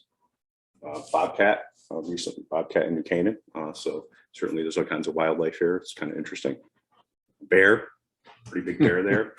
Concerning, right? Okay. Smith Ridge. Nice kitten that was adopted. And a hawk that one of our officers helped rescue and brought to a rehabilitation agency to hopefully go on the hawk's way. So that's certainly great work by our animal control folks. Are all those incidents more or less than they were the prior year? Just They're slightly up, slightly up. not dramatically. A pretty comparable year. So animal control summary, capital budget request is 0. Overall request is 110,408, which is a 6.1% increase. And that's largely due to our current animal control officer intends to retire towards the end of the fiscal year. And we intend to bring in a part-time person to take over that role. and then transition out. But we'll see. Our current animal control officer didn't believe it was necessary to have part-time animal control officers, but we'll see once we transition to a new person, whether that's needed or not, and whether there's any availability, because it's very difficult to find animal control officers in Connecticut based on the qualifications that they have to have, et cetera. So I see where Stanford's going to build a $4.4 million animal shelter. I think with their ARPA funds or with their a shelter, right? a shelter, which Yeah. and they were talking about doing it down in South Stanford. The mayor and Darien and we had a conversation about whether we would share it, and we said if it was in Springdale, we could think about it. Putting it in South Stanford is not wouldn't work for our residents. Right. So I'm curious as to know where they're going to put it. It's an interesting point. Yeah. So that's animal control. Any questions? It's pretty straightforward. I'll get to our police department. So your return on investment, this is an important part of our presentation. It's not just numbers, it's certainly outreach in the community, the great work our officers do, the difficult cases they deal with, and we'll talk a little bit about that. So that's some of the things we like to do. Presentation at Lapham Community Center, Coffee with a Cop concept, talking to our residents, briefing them on various issues related to fraud or identity theft or other issues related to older folks, and kind of give them a connection with our department so we can serve them well and help them when they run into difficulties. Another Coffee with a Cop at a new location, the Lumberyard lot. Certainly we'd love to do the outreach in the community. It's an important thing for us to do. And I think the community really appreciates us. Sadly, other places in the nation don't appreciate their police so much. So we're grateful for that. We did a stuff a cruiser. A lot of groceries there were donated and brought to Health and Human Services. There's a real need in our town, despite the affluence. There's needy people that people need help like this, and we're glad to help out when we can do that. So that's certainly a nice addition to what we do every day. That's our Officer Coughlin. She was our community impact officer. She just transitioned out. Now it's Officer Vartuli. So she's assigned to the center of town, interacts with the merchants. And this is a brief to newcomers, new folks in New Canaan, talk about our department and various safety issues and crime prevention issues as well. That's a torch run. I think that's in Darien, and we partnered with Darien to do that run for Special Olympics, try to raise money and awareness for Special Olympians. And that's a nice thing that our officers do and participate in annually. That's a coat drive that we did in front of our headquarters, try to gather coats for folks that are needy and don't have the ability to purchase a coat. And like I said, there's a need in New Canaan despite the affluence, and we like to try to help out whenever we can. And domestic violence, we did see a big tick up in domestic violence, family disputes, 64 versus 47 and 46 the year prior. That's usually good news. The news is people are calling us for help, and we can reach out for them for help. And this is Officer Vartuli at the high school, reaching out to the high school students and providing them with information regarding domestic violence. There's some segment of the population at the high school is affected by domestic violence, and we like to create that awareness and help as needed. And so Lieutenant James George, he just retired after 54 years of service. Kudos to him. Here's to his long and happy and healthy retirement. And he served our community exceptionally well for those 54 years. So congratulations to him and special thanks to him. A little snapshot of our calls for service over the course of 3 years related to arrests, motor vehicle stops. We did have a murder last year. It was domestic violence related. And of course, we had the 2019 Doulos murder. So hopefully that trend will not continue. Certainly tragic cases, and we like to respond as best we can with those, as they're difficult for the officers and the families and everyone involved. So very difficult situations there. And uptick in psychiatric calls we'll talk about in a subsequent slide, and we'll talk about how we're responding to that as well. This is largely from vehicles, and as you've all seen in the news, slight decrease compared to 21 versus 20, about 5 less, but it's really spread all over town. And the bulk, other than about 20%, were unlocked vehicles. The only place where the criminals are going that they're actually breaking windows typically are in our parks. And that's a different group than the juvenile group that's coming to town and stealing from cars and stealing cars.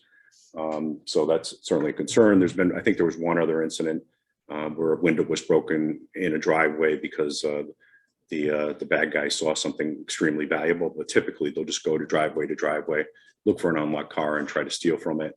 Or if the key fob's in it, they'll steal the car. So that's a very typical way that they commit those crimes.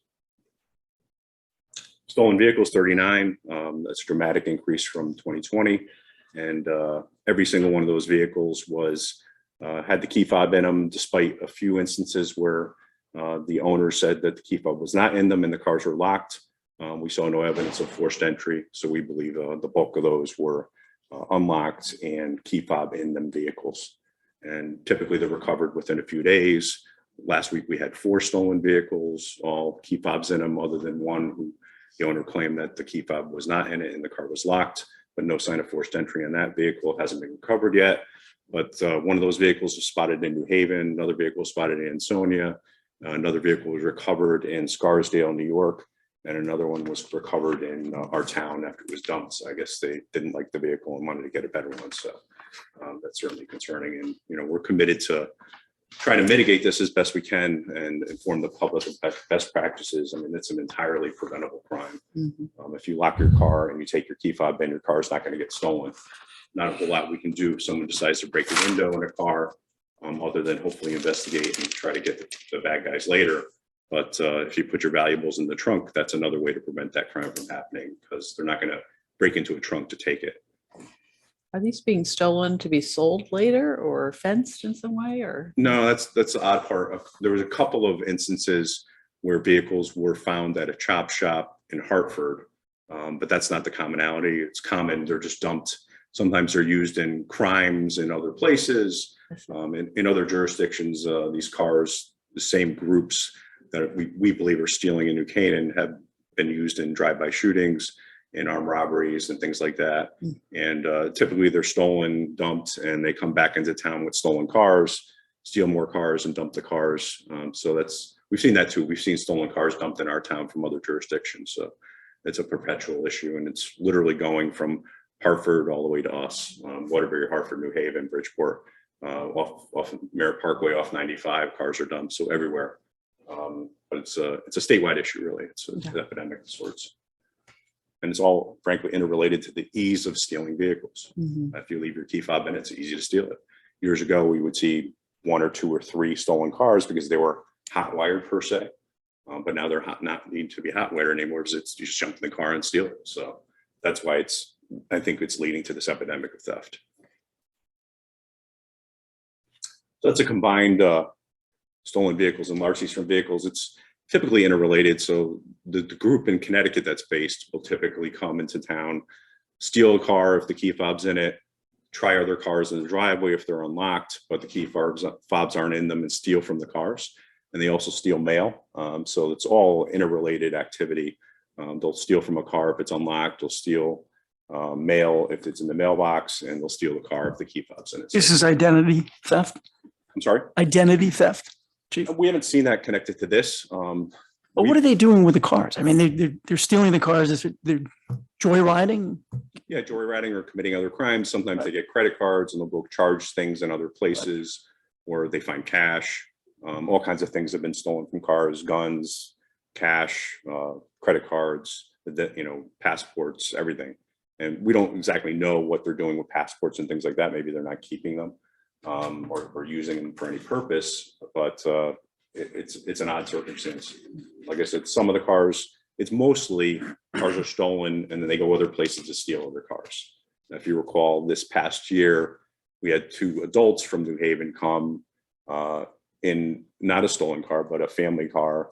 They were in Greenwich stealing from cars. They came to New Canaan. They were trying to steal a Range Rover that had the key in it, key fob in it, and neighbors alerted us. Officers went there, confronted the bad guy in the Range Rover. He didn't know how to drive so well and backed up and flipped it over. And we were able to arrest him. And subsequently, his brother came to pick him up and implicated himself when we arrested his brother. So that tells you how endemic it is in Fairfield County that people are coming from New Haven to steal in Greenwich and Canaan and Darien, and all jurisdictions in our area have the same issue. So PD highlights in 2021, successful virtual law enforcement audit, hundreds of files were reviewed, and we're one of only 3 CLIA accredited agencies in Fairfield County, and only about 13% in Connecticut are CLIA and less than 5% nationally. So that's something we're very proud of, and certainly makes us a better agency. It ensures us of best practices, controls liability, increases community advocacy, recognition of excellence, and also creates an oversight for us, making sure that we're following best practices and serving the community as best we can. So it's something we're very proud of. We continue to respond to the COVID-19 pandemic. We hope that goes away soon, but doesn't seem to be. It's getting better, certainly, but not quite normal. We continue to respond for calls for police reform related to compliance with the police accountability law. We'll talk a little bit about that in capital. And continue to work complex missing person murder investigation, the Doodless investigation. That remains an active investigation, and even though it's become long and it's become difficult. But I don't think anyone wants to give up on that until it's fully solved and we bring closure to the family. And thanks to the Connecticut State Police for their great work there too. Domestic violence murder earlier this last year, tragic incident certainly, and hopefully that whole family will get the help they need. Our sworn officer staff is very diverse. We're about 25% or so diverse, female, African American, and Hispanic, and most females in history, most Hispanics, and aside from Lieutenant George leaving, most African American officers. So we're certainly proud of that. And we hope to continue that diversity as we hire the best officers we can. We're happy about that, and we believe it makes us a better agency. Continue to strengthen crisis intervention training. That's key related to behavioral health incidents. We had an increase in psychiatric calls for service, and we had a fentanyl death investigation that continues to be an issue. And heroin's still around, and fentanyl is around, and sometimes it affects our residents and takes their life. Sometimes we're able to save them. We were one of the first agencies to adopt Narcan. We saved a bunch of lives early on in the whole heroin epidemic, but I'm hearing in our area fentanyl is creeping up and taking people's lives. So that's an addiction issue certainly we're concerned about. So our community outreach and support team, which is pretty much a crisis intervention team, we have officers trained on each shift to deal with critical incidents and behavioral health issues.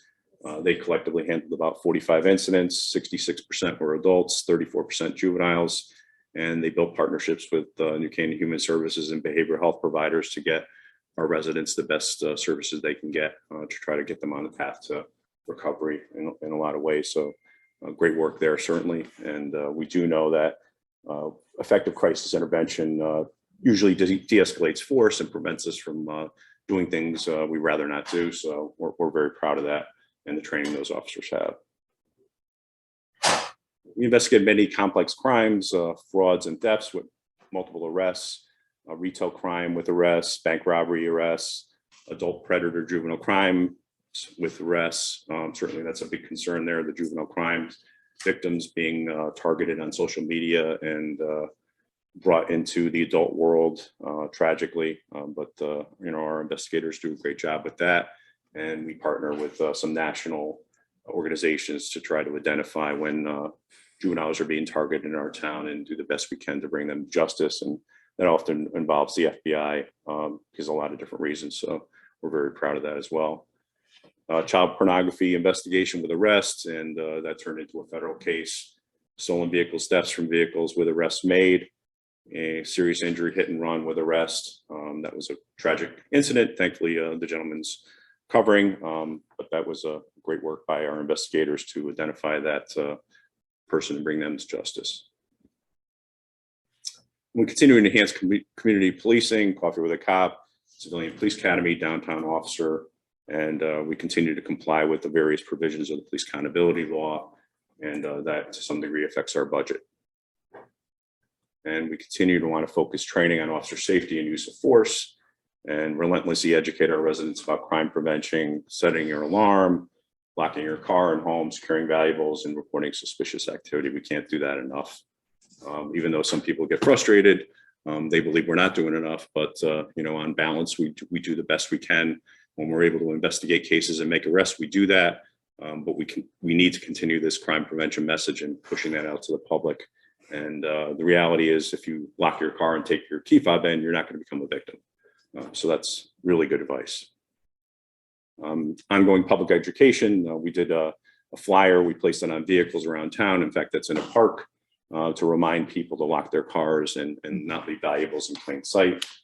So we'll continue to do that. And I know Kevin pushed out an email yesterday about us doing a townwide message related to that. And I sent him a script. So hopefully we'll get that launched soon to remind residents about that. And a number of years ago, when we had a spurt of stolen cars, I put a similar message out. And the next morning, a resident had their car stolen and contacted me and said, well, I didn't think they were going to steal my car. And they got the message, but they didn't get the message. So that's the frustrating part. We can't give up, though. We need to continue that messaging. What is that photo? Is that one of our officers? Oh, yeah. Just putting, I mean, that's a good idea, right? Oh, yeah, absolutely. In the park. Yeah, it's just another messaging Yeah. part where we put it under the windshield, remind people to secure their valuables, lock their cars, take their key fob in. And the parks are unique in a lot of ways because these criminals are coming, we believe, from out of state, and they target parks and public areas where they know that people are temporarily going for a walk and might leave their purse in a car or their wallet in a car. So if you put that in the trunk, they're not going to go in your trunk because they're very quick and precise. They'll break a window within seconds. They're in the car and they're moving along. They blend in and they're out of the area very quickly. And then they'll hit another town or city. And within a couple of days, they go back down to where they live, which is typical. Have we thought about signage? Yes, we did. I made a recommendation to Parks and Rec about putting signage in the parks. I believe they're going to discuss it at their next meeting. You know, I'm not an advocate for over signage, but certainly. Yeah, I mean, it's kind of like, you know, reminders. Makes a lot of sense. You know, it's negative and positive. Positive, obviously getting the word out. Negative, and it's like, oh, you know, this is a problem in Waveney Park or Irwin Park or wherever. That's right. That's right. But it is a problem. So, I mean, Why don't we have our officers patrol for cars, and if they find an unlocked car, that they lock the car and take the key back to the police department? Another community did that, and there was a I tremendous. think public that's outcry unconstitutional. Make them walk to the police department. It's thoughtful, but I think it would be counterproductive. Why would it be counterproductive? People would be more upset with us for doing that. Okay. And it could be, I don't know if it's constitutional. So you won't just But those slips of paper that you're putting under Yes. I mean, it might say, gee, but We your car noticed- is unlocked. Yeah, or- we noticed your That's car the was first unlocked, just FYI. Yeah, you know, the danger of that, right, is the bad guy comes along and sees that on the windshield. Good readers. We're making it easy. Sounds We don't wanna make it too easy. This one. Yeah, I mean, you know, I'm open to all suggestions because we're as frustrated as anybody is with this. And if it wasn't a preventable crime, you know, I'd be in a little different perspective, but most of this is entirely preventable. Mhm. Well, you're Don't the leave your stuff in expert. your car. You don't want to get stolen. It's simple. I mean, everybody's talking about it. Yes. People are talking about this more than the pandemic. It's just like, and, That's right. and you guys are, you know, telling the truth. It's on us to lock our cars and take our key fobs. I just can't. I mean, you know, sadly, the days of leaving your car unlocked in your driveway are gone. And so the days of leaving your house unlocked and not alarmed are gone. It's an incredibly safe town. You all know that. It's hardly any violent crime, but we are seeing a significant amount of property crime. And frankly, it's a target. We're targets of opportunity. They know they can come into town. They know cars are going to be unlocked. They know we can steal. I mean, this crazy story is about I think it was maybe a year and a half, maybe close to 2 years ago, maybe less. A gentleman came from New Jersey in a stolen car, intending to steal from cars in town. And this is like after midnight, and did steal from cars in town. Good news is there was a snowstorm. He didn't know how to drive so well and ended up crashing that car. Officers got notified of it, flooded the area.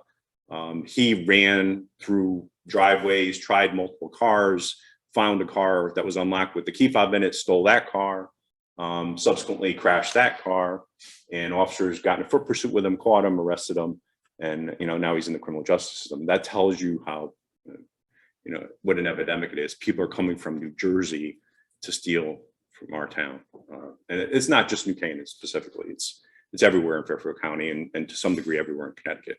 And obviously they prefer higher end cars, BMW, Mercedes. We had a G-Wagon stolen last week with the key in it. So that's over $100,000 car. So, you know, it's on us. We have a responsibility, meaning the police department certainly, as does the whole town, but as do our residents. So collective effort here. It's not, you know, everybody wants to blame someone for this, and a lot of people can't blame themselves. So they need to blame someone. We have a certain responsibility, but also our community needs to take responsibility for this and mitigate this by just good common sense practices. It's not real difficult. But in the meantime, we can get more cameras, more license plate readers, maybe more cops. I don't know. I mean, We're going to talk a little bit about that in a subsequent slide about some of the technology we would hope that gets approved. So that'll help us more effectively investigate a whole bunch of crimes, not just these crimes. So we continue to be concerned about accident locations. We'll continue to do targeted enforcement there. We're increasing visibility in parks, makes people feel a lot better. But these guys are smart. You know, they'll wait and they'll watch and they'll blend in and they'll see police car leaves, then they'll go hit a car and they'll be out of there within seconds. So, but you know, visibility makes people a little bit more content and appreciative and feels a little more, I guess, safer in the park. The parks are safe, right? I mean, they're just breaking into cars periodically, and it's not quite an epidemic in our parks. There was, although there was 5 earlier this month, there were only 4 all of last year. 1 the year prior, meaning in Waveney. There was 4 in Irwin last year and 4 in Irwin the previous year. So none so far in Irwin this year. So not quite an epidemic, and we're less than 20% of the actual thefts from vehicles. So that's a little perspective. We continue to enhance our crisis intervention training and response, and we're hoping to move the PD building renovation or new building forward. Thanks to Kevin's leadership on that. I think we're close, but you know, history repeats itself.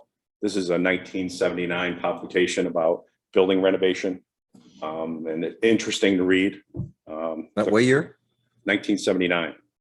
So that resulted in our current building being renovated, and they talked about building new in place. They talked about Lakeview 123, and they talked about expanding the current town hall and adding the police department to that. So it's kind of interesting how history repeats itself, and this is a perpetual conversation. So I'm hoping in 40 years we're not still having this conversation. Yeah, and with the interest rates going up, right? I feel like every day that passes, we're wasting money. Yes, This needs to get done. I mean, we should be on this like tomorrow or today. yeah, I love that we're being deliberate and smart. And I know the chairman of the Board of Finance agrees with me that we Right. need to move this forward expeditiously in place on South Avenue at the existing location. Right. Which I think you guys are comfortable with. Yes. Yes. Yeah, I mean, I'm smart. We're being deliberate and thoughtful about how we're analyzing everything, but comes a point where you need to make a decision, and I think the decision is now. Yep. Dire need. Now our building's 96 years old. I don't want to be here saying our building's 100 years old, but you know, I'm hoping that doesn't happen. And great work by our building committee. Certainly, they're volunteers. They're doing exceptional work, and now it's come to the point where we need to make a decision and move it to the various town boards and fund it and get this project moving forward. Yeah, I mean, I think the Board of Finance is looking for us to, make a decision and forward it to Todd and his folks. So. Thank you. The ayes have it. Capital summary. So 26.7 decrease from last fiscal year. Total request is 267,000. That encompasses vehicles and equipment 3. So the bulk of the request is vehicles and equipment. We'll talk a little bit about vehicles in a subsequent slide. Taser replacements, those get to end of life. We have to replace those. Bulletproof vests, they expire. We have to replace those. In-car cameras, that's related to police accountability legislation, and that will outfit the balance of our fleet. And then fixed license plate readers, which we'll talk about in a subsequent slide, which we believe will be an enormously successful tool. In all my conversations with area departments that have them, they've solved all kinds of crimes, bank robberies, armed robberies, retail theft rings, stolen cars, all kinds of stuff. And it's an enormous tool, but it's a tool, just like the cameras in the parks are a tool. These license plate readers will be another piece of information that potentially we can use to solve crimes and hopefully mitigate and prevent crimes from happening once folks know they're there. But the technology is so stable now and it's reasonably priced. There's no good reason not to adopt it. And we're going to take the lead on that. We're going to be fully responsible for it if it gets approved. And we're going to make sure it gets implemented smartly in a variety of locations and towns so we can use that data to do investigations, which we believe will be instrumental in a lot of ways. And speed sentries, which are those devices that are put out on roads to monitor speeds, and they give us data related to speeds and allow us to do enforcement effectively. And defibrillators, those are end of life, and those are the devices we use to save people's lives sometimes when there's a cardiac event. And we obviously need to replace those because those certainly save a life. And to show you how smart we are about budgeting, a previous budget had a fingerprint device in it, but we cut that because we were just notified by the state. I think I said a prayer after I got a call from the state that we're going to get the device for free from the state of Connecticut. So that's kind of a found money there. So that's great news. Love to see that happen. A license plate reader. So little history is we've had mobile LPRs for nearly 7 years. I'm not aware of any privacy concerns or any issue related to that. And the new devices, which we're proposing, are fixed. They capture both images of the vehicle, identifying details, and the license plate. And we're going to deploy them in strategic areas that we decide. And we're going to strictly control data access, storage, sharing, and retention. And I think we retain now around 90 days. We don't share it with other agencies, meaning it's not a shared database unless we have a crime, and then we'll share the data. If there's a crime where someone asks us for the data to share that to do an investigation, then we would share it, but we don't have an overall database that's shareable per se.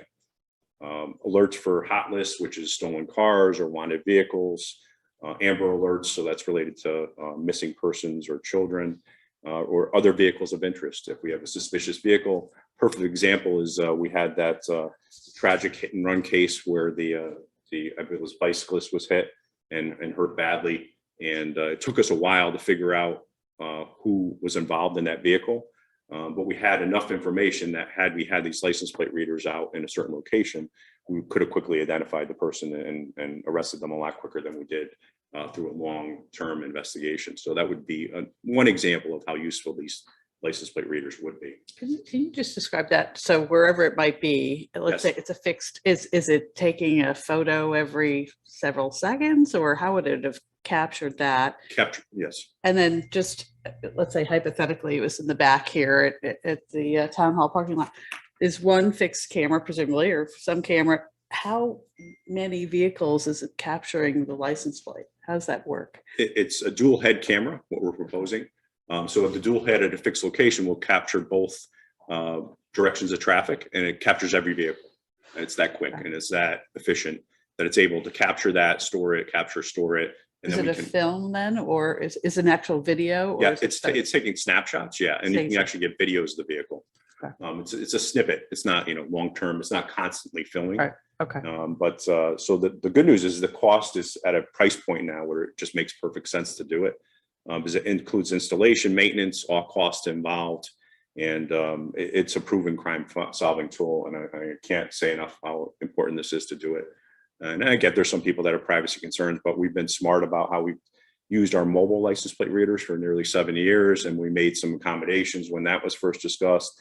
There was a lot of concern then, but those concerns have really fallen away. And we believe that these fixed readers will be a lot more effective than the mobile devices. And we believe they'll help us create a safer community and help us investigate crimes a lot more effectively. Talk a little bit about vehicles. As you all know, they're the first to respond to all 911 calls, and they're essential emergency equipment. And the concept is to replace frontline patrol vehicles that have high mileage and high repair costs with reliable and safe vehicles. And our replacement schedule, which is 32323, over the course of 5 years, has worked exceptionally well for us for the past 10 years or so. And we collectively all have Ford SUVs, because they're very reliable. Aside from an emerging issue related to water pumps, which is a minor equipment issue repair item, but a long labor repair item that a lot of agencies are seeing. That's a little frustrating, but that is connected. We'll talk a little bit about a slight increase in our operating budget to cover those repair costs. And 3 vehicles is in line with our approved 5-year capital improvement plan. Industry best practices are replaced around 85,000. That's a snapshot of our patrol fleet. And you can see the highlighted yellow is 80,000 miles replacement. And like I said, a number of our vehicles are out of warranty. So that work is typically covered by our highway department. We really appreciate the great work they do. But some of that can't be done by the highway department for various issues, and that needs to be farmed out to the dealerships, and that increases our cost to some degree. So, it's kind of a snapshot of what our fleet looks like. We're pretty happy with it. It's pretty healthy. It's rare for us to have all kinds of vehicles down, so that's certainly connected back to our replacement schedule that's been working very well. Benchmarking, I think it's important to look at other agencies that are comparable, especially Darien, Wilton, what their fleet looks like, how often they replace them. So in comparison, we're very conservative in how we replace our vehicles, and this replacement cycles work very well for us. And so that's why I'm recommending that we continue on that cycle. I'll go into operating unless there's some capital questions. So on the mobile fingerprinting device, that's no longer on the budget? It is no longer. Okay, so that's 10,000 savings. Yes. Right, okay, great. PD operating requested $6,859,777. Overall increase of 3.1%. And approximately 97% of the increase is due to labor agreement obligations. So there's very little room there, but we're able to make it happen. And kudos to our officers every day that come to work and put themselves in harm's way sometimes to serve the town so well. And a new item that is not in your budget, but that was added, is $5,000 to repairs mobile equipment. And that's related to the possibility forecast of some increased water pump repairs that may not be able to be handled in town, that could cause us to outsource to be fixed.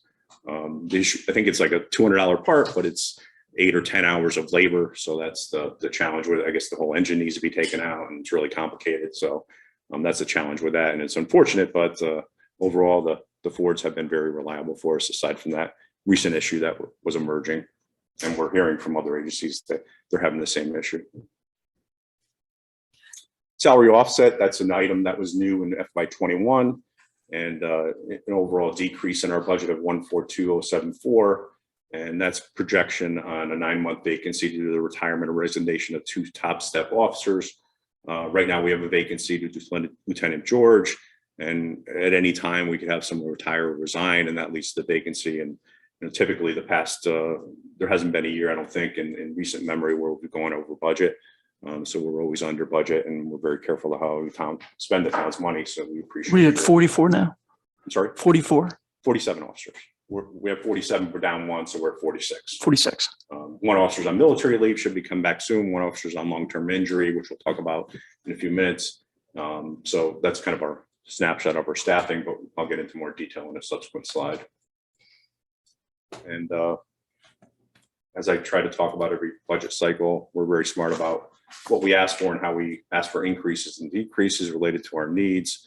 So that's a snapshot there of how we built the budget for FY23.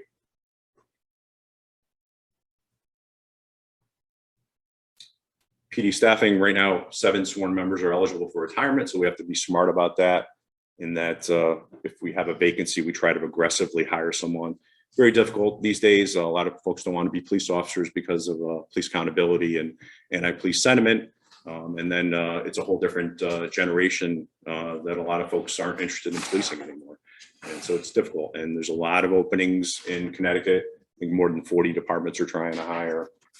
But usually we're able to be pretty effective and extend offers to good people that we believe will meld into our department very well. So we've been successful in that way. So we just need to continue that and not allow our staffing to be depleted to the point where it might become very difficult. It takes about 9 months to hire and train an entry-level officer, 9 to 12 months. So that's certainly a challenge for us. Ideal staffing right now is 47 officers. It works well for us. And as I mentioned, long hiring and training timelines require us to fill vacancies as soon as possible. Once an exceptional candidate is identified, and we're not going to lower our standards, but certainly we'd like to fill those vacancies as quickly as possible.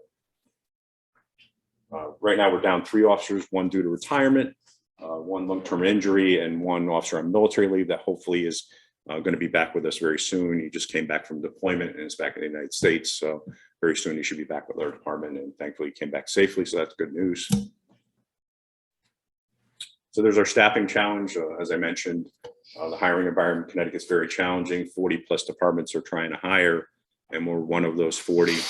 And some successes, our school resource officers in our schools. Sadly, you can see other places in the nation that removed their school resource officers because of faulty appearances and data.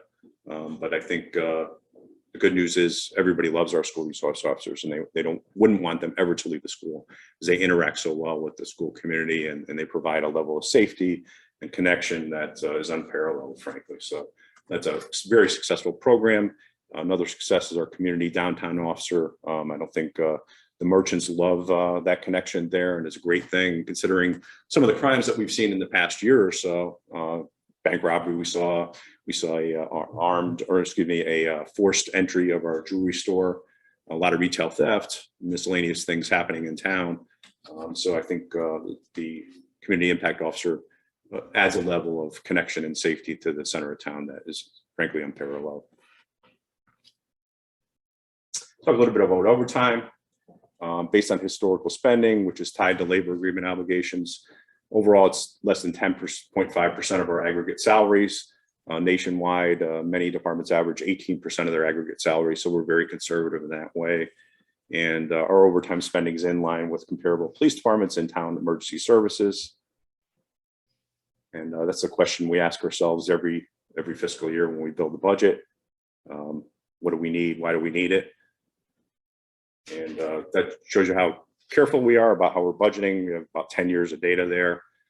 Shows you that typically we're under budget, and I expect this fiscal year to be slightly under our budget, and we're forecasting 525 versus we have 530. And I asked for about a 1% increase in our overtime to cover some projected wage increases that will affect our overtime. And you can see the Doulos investigation was impactful in ways, but typically we're under budget, and we're very careful about how we spend the town's money. And another example of how well this automated scheduling system that we have works allows us to track the reasons for overtime, 16% related to training. So that's something I like to see. We like to train our officers more, and I'm glad to pay for that. Second supervisor, shift shortage time off, shift shortage sick call, and administrative. That's around 50% of our overtime spending. So that gives you a little snapshot of the reasons. And prior to this system being implemented, we really had very little data to go on and to allow us to forecast for things in the fiscal year. So this is a big improvement, dramatic improvement to what we had before. Overtime goals adopt a realistic and attainable overtime budget for FY23 based on historical spending and contractual obligations. So we're asking for 535. Forecast is 525. Current actual approved this fiscal year is 530, and FY21 actual was 44,579. So we're very thoughtful about how we spend our overtime. Any questions?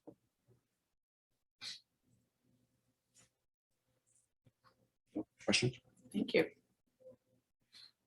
I guess just on the overtime, if I go to Josh, if I go to the spreadsheet here and just sort of summed up all of those OT lines, Yes. that would hit your total. Is that That's right? correct. Okay, got it. Yes. Yeah, thanks. Questions? I would like to, at this time, move we go into executive session to discuss security cameras in the context of police department's use of them. So Why do we need to go into executive session? because security is a executive session matter and the location of cameras. So Chief, do you agree with that? I expressed to Kevin, my concern was it's not on the agenda, and the specific detail related to security. I think the state. We're talking allows- about the town security cameras. No, we're not talking about Right. LPR. So I'm just concerned about FOI and whether it's an appropriate executive session item. I'm glad to discuss it if you think it's appropriate. it's very appropriate that we talk about this. Yeah. So our second move into executive session. Second.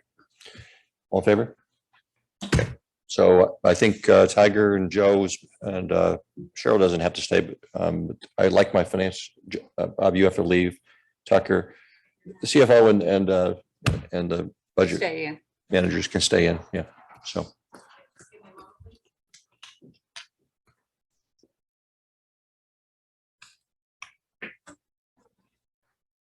We ready? Welcome. Yeah. Good morning. Thank you for having the fire department here to present our budget to the Board of Selectmen. As in past years, it is a very simple maintenance and replacement operating and capital budget. Our new interim chief, hopefully soon to be chief, Albie Bassett, is going to make a presentation, and I'll just let him take it from here.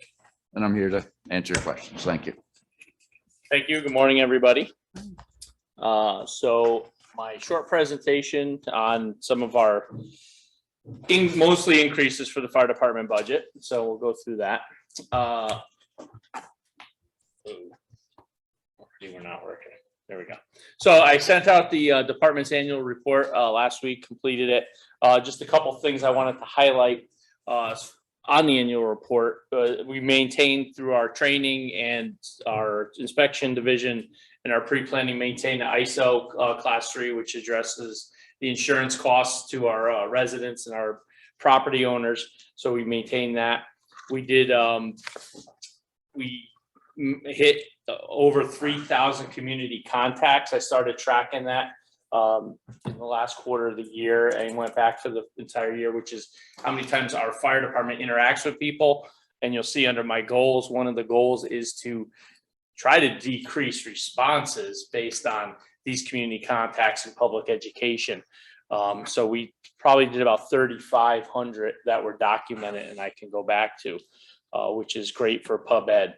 And then water supply improvements through the dry hydrant system and the additional hydrants. So those are a couple of highlighted items I wanted to bring out in the annual report. So what did we do in 2022? Our rescue truck is still under construction, so that's a little behind schedule, but it's coming, and we're trying to finish paying for that in our current capital accounts.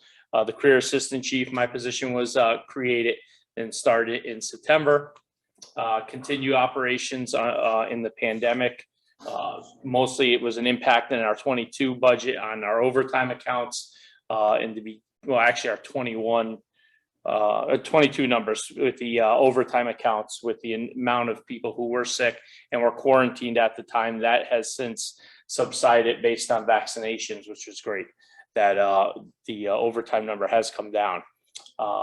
We have just filled our vacant fire inspector position and starting, January out doing inspections. And as I said, we increased our water supply system with a number of dry hydrants and wet hydrants in the downtown area. So moving forward, sorry, that should be 22 goals, FY 23 goals rather, enhance our water supply system. So continue to work on that project, and our fire marshal is working with the highway department to try to do a little more to help the residents put in these water supply systems, the cisterns and dry hydrants and so forth. We've in the past paid for the materials for the most part. We paid for the basic materials of the dry hydrants. We're looking at trying to do a little more for residents to make it a little more lucrative for them to put it in to protect their properties and protect their neighboring properties. So we're looking through that through our water supply capital. Enhancing the proactive public fire protection. We do a very good job responding to calls. We do a very good job of public education in our school systems. We're trying to move that a little forward, doing different age brackets, different, community events, getting out there, doing education on how to prevent fires and try to stop fires from happening before we have to worry about responding to them. So that's kind of a public education goal. The inspections with the additional inspector, they're out there doing their annuals and multi-year inspections, and then we're going to increase with the line personnel now that COVID somewhat subsided, and then the vaccinations have happened. We're going to get out and doing pre-planning again, which is our firefighters getting into commercial businesses and multifamilies to kind of take a look at what's going on and have that planned for in our CAD system, that we know how to operate it once we get there, making us much more efficient in our response. As always, improve our volunteer recruitment retention. In the system, we're good and bad. We keep taking on volunteers that spend a number of years here, and then they get hired either in our place or in other places. But that means we're putting out a very good volunteer firefighter. Unfortunately, that makes them very good to get career jobs elsewhere. So we're continue to work on that. We're enhancing our regional partnerships. So one that really reduces our costs, especially for labor. Having other departments come in and assist us in water operations or just firefighting operations when we need more staffing on certain fires. So those partnerships continue to get better throughout the lower Fairfield County. And we're still working on our regional dispatch system, which is going to make us much more efficient once we start to dispatch with all the other towns at the same time that are in that. Right now, they're still independent dispatches. The new CAD system that's in progress right now will allow all the towns to get dispatched at the same time, increasing our efficiency responding to calls. Exploring grant opportunities again. So looking at the Assistance to Firefighters grant, which is a nice one for us to apply for, which I just did for the end of this year. I also looked at some other ones that are available, one being the Firehouse Subs grant, to try to get other funding opportunities for stuff that we need replacement for. They're very good with firefighter safety and community events to provide funding for. So those are a couple of the 23 goals. So how am I going to start to measure this? I really want to start to look at our property loss compared to property value. One of the things that's been historic in the fire service is, we always give what was lost and not really look at what was actually saved on the other side of it and what we protected by getting there earlier, being proactive, and a homeowner, recognizing that there was a fire or an alarm system that went off earlier. If those things could get measured, it shows what was saved before the fire started, which is very important for the fire service, because we are doing a very good job at these things, and we're only showing it by what was damaged, and there's really no comparison to what was actually saved. The volunteer recruitment retention activity levels. So again, trying to track that a little better to measure what the volunteers are actually doing and getting them more involved. And then I want to continue to measure community contacts and look at the number of inspections, pre-plans, and public education events. The annual report did identify the number of inspections. So our fire marshal's office does a great job at counting how many plan reviews, how many inspections they have done, how many re-inspections that they had over the past year. But we haven't done a great job at the pre-plans and pub ed events. They're documented for what we did, but we don't know how many people we contacted, that we actually talked to in a group and so on. So trying to measure that a little better moving forward. So our operating budget, we don't have much, the fire service doesn't have much for revenue. I do have a slide coming up that just talks about some fines and fees and areas that we could generate revenue, which is never it's kind of a sore subject in the fire service to try to bill for some of those. But I will look at that. So we don't have an increase in revenue. Our operating budget, our request for this year is $4,335,131.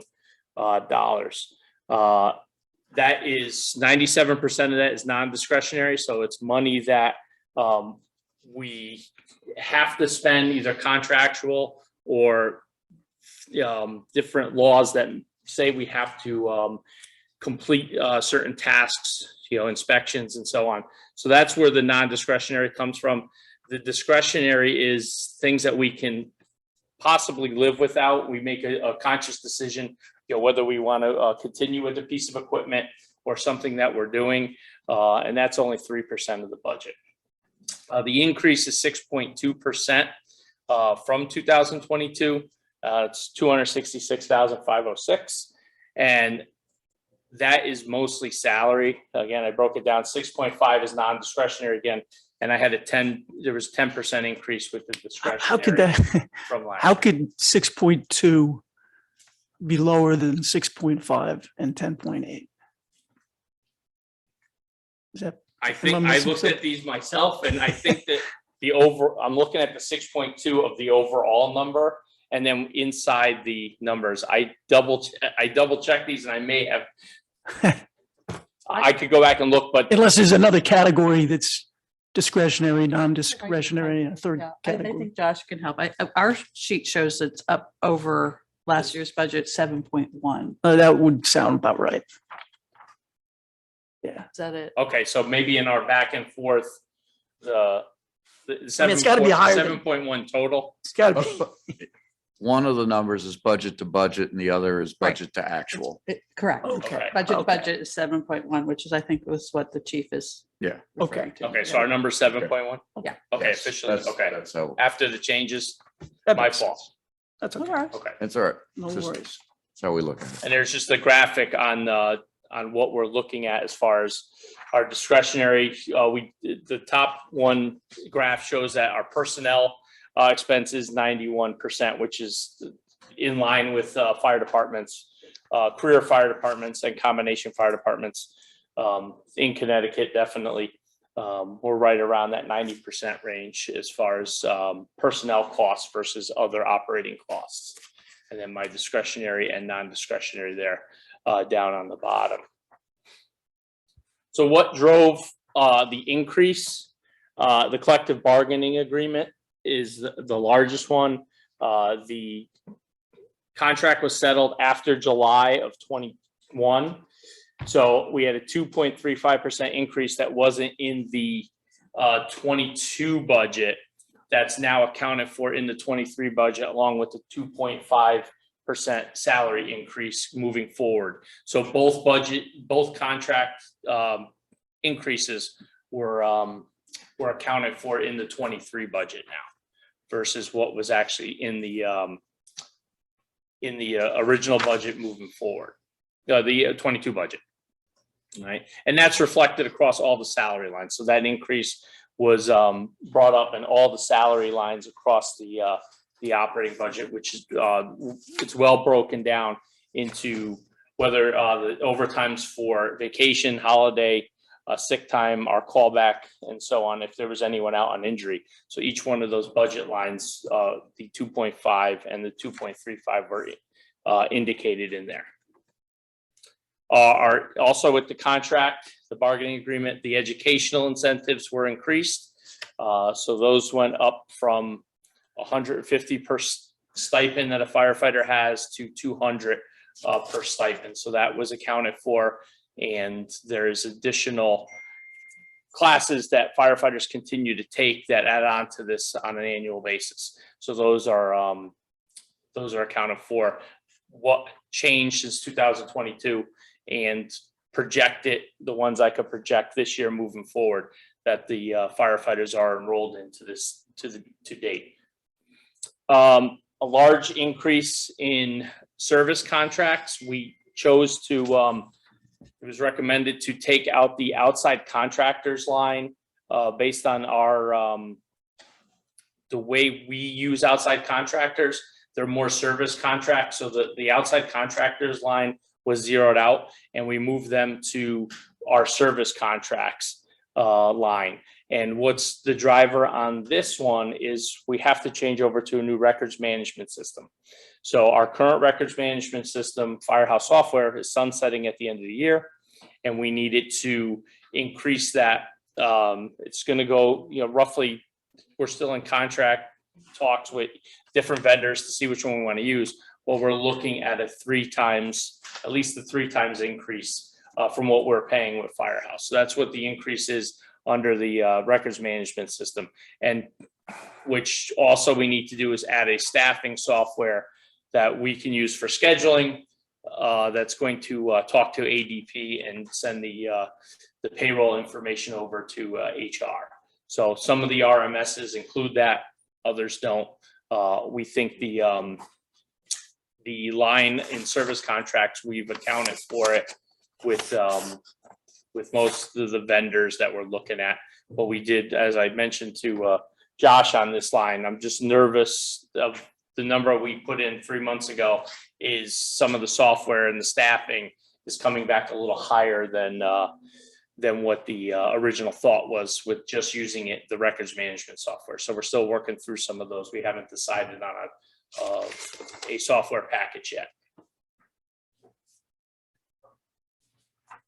Again, our major increases, the full-time salaries includes the assistant chief's position for half a year, and the increases from the labor agreement over the 2 years. Our part-time salary increase was $31,000. We did get the second inspector, which is working 1 day a week to maintain our inspections in our commercial and residential properties.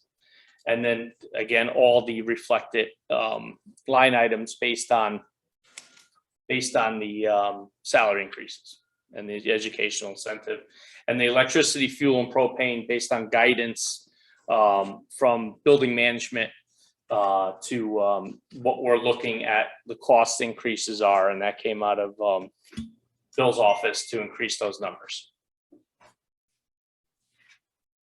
As I mentioned, the fines and fees that we do have a false alarm ordinance after the second one for $100. It's really not the intent to generate revenue. It's really to fix the alarms. So we do want to decrease the number of false alarms that we have, and we want people to notify the fire department when there is an emergency.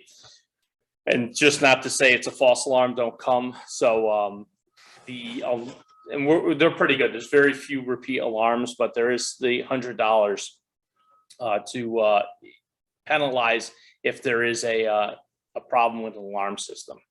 Plan reviews and consultations, not a nothing, something that we don't charge for independently now. It's through the building department in their process.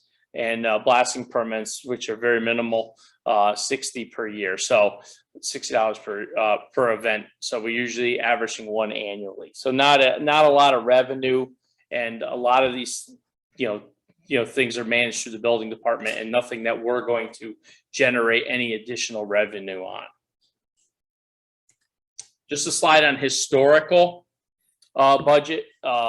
And we've been slightly increasing. We did have a decrease in 16-17, but we've been slightly going up again, mostly salaries over the past years. Not a lot of operating increases. And then the bottom one, before I get into capital, is our capital expenditures.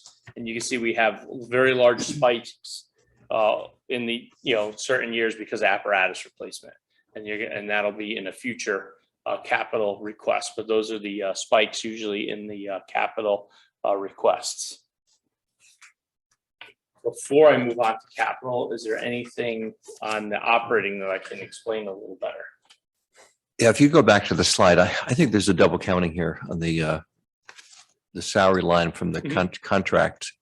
Cheryl, can you join us for this conversation? Josh is going to look at it. I think we had money in contingency for for the contracts. Right. Once they settled and they were moved over, they should be shown in this year's budget, which should bring Albie's number down.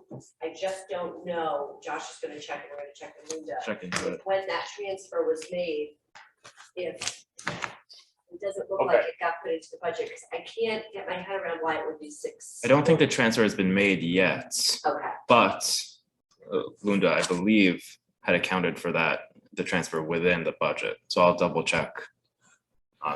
You know, it Okay. might have been missed on the fire side, but yeah, I just, it seems, because when you look at their salaries up 4%. Makes no sense. Makes no sense.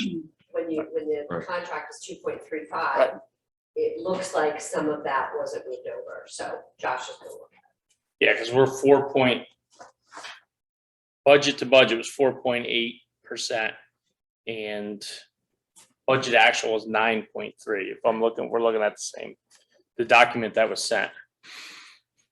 But that retro, Albie, I don't know if I have to put back in, because you should have gotten credit from last year's going into this year's for that retro. We budget for it in contingency, knowing we're going to settle the contract and we have a certain amount in there. And then, so I might Because I have, think this was the same number, Josh, when we first sat down with fire. Remember we said we got to account for those in police and fire? Yep. And I'm just wondering if we did. Yep. catch that. Yeah, because the CBA is not going to have that percentage increase Well, not when it was at 2.3. year to year, right? okay. I don't even know if retro was, I was just looking at what our, No, you wouldn't know. I think number it's was like going into 22 is what we had for salary versus what we're looking for this year. Okay. Anything else on anything else on operating? operating? Not a lot in operating. I don't think it's actually for you. I'll just double check with Josh, just so some of the comparisons, say, between police and fire on fuel, oil, propane, gas and oil. Some we see increases, some we see significant decreases. So we'll just talk about that, just how that was allocated. Yeah, those numbers are given through Bill. Bill Right. Osman? Yeah. So Okay. I'll have Bill double check, but he normally goes through by a 3-year. Sure. 5-year rolling average, take out the high, take out the low, see what they're utilizing and then go forward from there. Yeah. Although police have been on gas already and fire had not been on gas. So, Right, so we are seeing a subsequent savings on gas. Yeah. At least that's the only data we have for like a full year. We are Right. seeing a savings there. Okay. So you would see a subsequent drop in the fuel oil and increase in the Right. gas side. So let me ask Bill again. Yeah, just in fire, it's like up 19% in fuel. For fuel oil propane, right? Right, That could be that could just be usage. I'm not quite certain. I'll take a look. Okay. We normally does a 5-year rolling average, take out the high, take out the low, average the other 3, and that's what we Okay. put Mhm. forward as our use for the year. great. Yeah, Thank so you. I don't remember the actual dollar per gallon, but the number for the fuel oil, he gave us a set number. It was like 16,900 something. So that's where the 17,000, 16,000, that's where the 17,000 comes from on that. So it's, yeah, granted, yes, pretty high for the building, but that was a direct number that he gave based on that rolling average. The electricity and water, it was just straight percentage raises that he asked for. Yeah, no worries. Thank you. Our capital requests. Our capital request for the 22-23 was $81,050. Most of these are reoccurring. I'll slide in that in a second.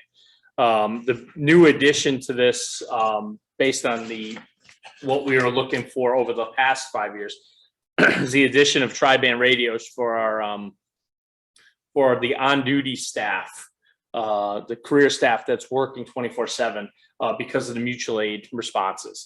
We're trying to increase those regional partnerships. We don't have communications with our fire departments that we respond to that connect to us. They've all switched. They're starting to switch to a state radio system, and we don't have the capability of getting on there without a tri-band radio and having each firefighter equipped from that. Now, the slide here shows that requesting the department, myself is requesting the $15,550. I did put in for a pretty substantial grant through assistance to firefighters to pay for these radios and also do a few other safety things that I thought would help the grant, and that's getting an accountability system within our current radios and actually helping out with some of our radio dead spots with vehicle repeaters and a couple of the apparatus. So the grant was for a larger amount. We're looking for the request to cover the 10% match between this year and the 23-24 budget. So that's why there's 50 in each one of the budgets. If we do accept the grant, we'll have the 10% match, but priority is those first radios for the crews that are working. So that's where the 15 is in there for our request, because it is important to have those radios for our first due firefighters going out of town. So that got increased from the 7,200 to Yeah. 1,550, and then split over 2 years based Yes, we on can. how Yes. the grant plays out. Yes, because we will, but the funding cycle will allow us to go into 23-24 also to defer some of the costs between 2 budget years if we did get it. Based on the guidance from the government, going with some of the additional things that I asked for, such as the accountability system, makes the grant a little more likely to receive it. So that was the theory with bringing it up from the initial just radio purchase. So looking at taking care of stuff that we already had also, and people that are in place. Our gear are recurring for personal protective equipment, requested 18.5.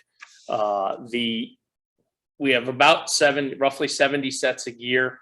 So we need to, on average, replace 7 sets per year. And we just got a notification from our vendor that the gear manufacturers are going up. In one case was 23%.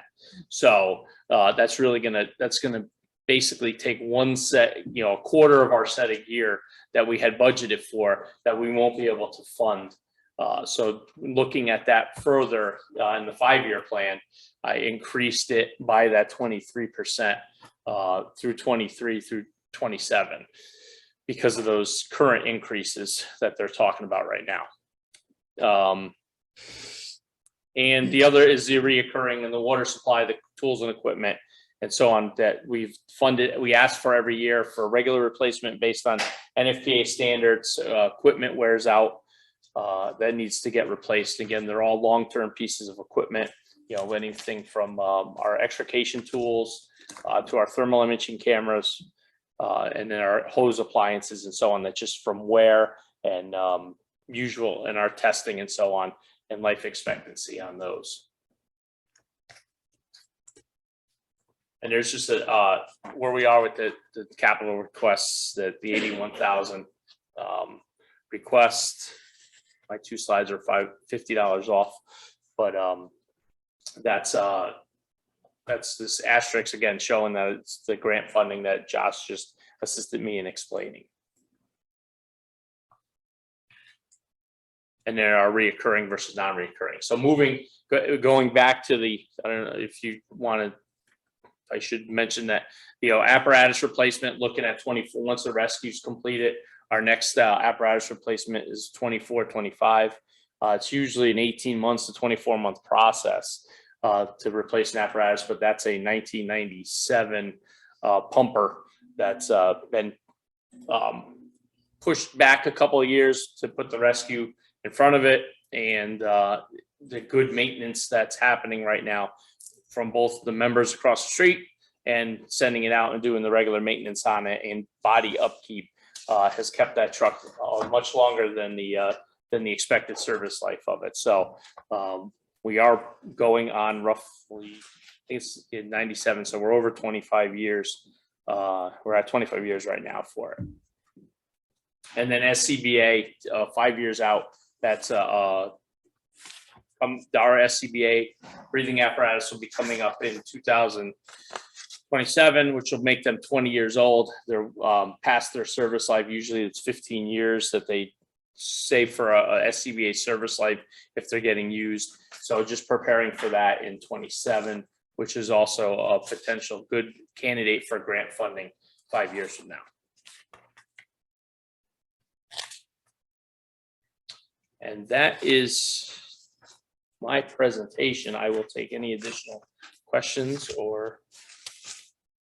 Yes. Just two quick ones. Thank you very much. That was great. This back to your goals. You had mentioned something about the dry hydrants and that you were hoping to, I think you said, create some sort of lucrative way in which homeowners can be encouraged to do these dry hydrants. Can you describe Yeah, that? a what little bit more? we're looking at is we used to just buy the pipe and the hydrant. So Right. now we're looking at potentially assisting the homeowner in buying the actual cistern, which those are pretty expensive in that case, and do some of the contractor work through. Highway is, has somebody that works for them on a couple day a week basis, private contractor, to actually do some of the labor on that. So we don't have all the details yet, but that's what we're trying to. So it doesn't cost them as much to go ahead and do it. I got it. Okay. Yeah, because All right. the benefit they get, it sounds great that they have water to put their house fire out, but they look at the insurance cost of what they save versus what they'll never get the return on the project, Understood. probably for the life of Right. their mortgage and then some, so, and that's the hard part. So that's why we're trying to make it more lucrative to them to allow us to put that. Incentivize them. Right. Yeah. Okay, that's great. And then on I was interested in your taking a look at property value versus property loss and doing some sort of comparison. Do other towns look at that too? Like sort of try to evaluate what the property value is? It's just curious. Not in the Northeast. Okay. I thought it was unique. And that is something that's happening out in the West and the Midwest, that they're doing a lot more of those proactive approaches Okay. for what's being saved or what was prevented. Trying to change this in the Northeast, it's Right. one step at a time, but Northeast is very dependent. We're still very big on how many calls did you run last year? How many fires did you do? And how much property loss there was. And those are very antiquated Right. systems that the Northeast is using. So we're trying to take some of that Midwest and West Coast kind of thought process and look at that. Looking forward to hearing more. I'm hoping. Thank you. We'll be on the leading edge. Yes, cutting edge, leading edge. Anything else? I've got nothing. Great presentation, guys. Thank you. Thank you. Thank you.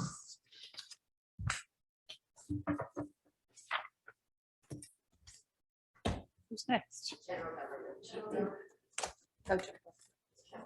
Move right there. It's a little easier. Yeah. Yeah. Huh? I don't do lunch. Thanks so much. Appreciate it. Don't do, I did. Yeah. I don't do lunch.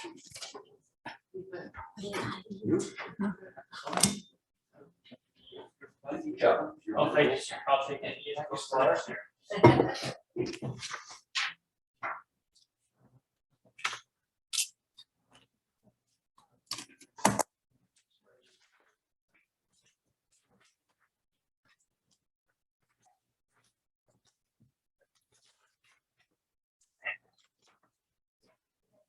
This is easier. So I noticed. I can see that. Yeah, you have better eyes.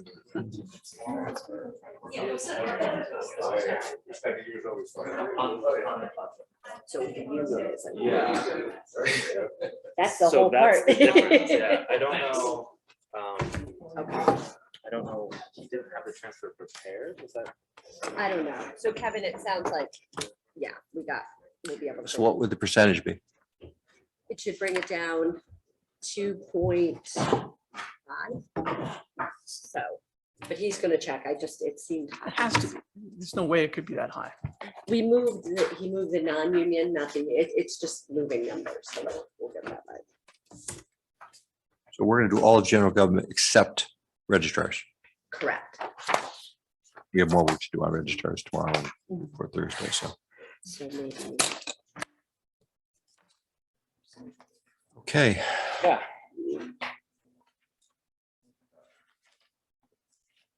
So we can start with the first selectmen department, which is on page 3.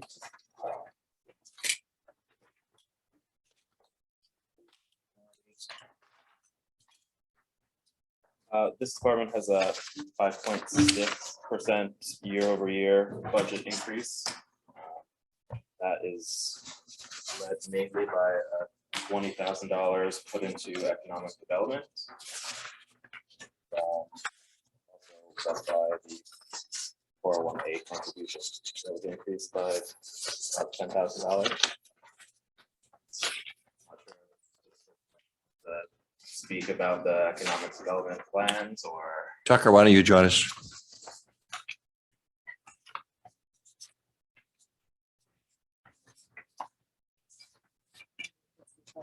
Sure.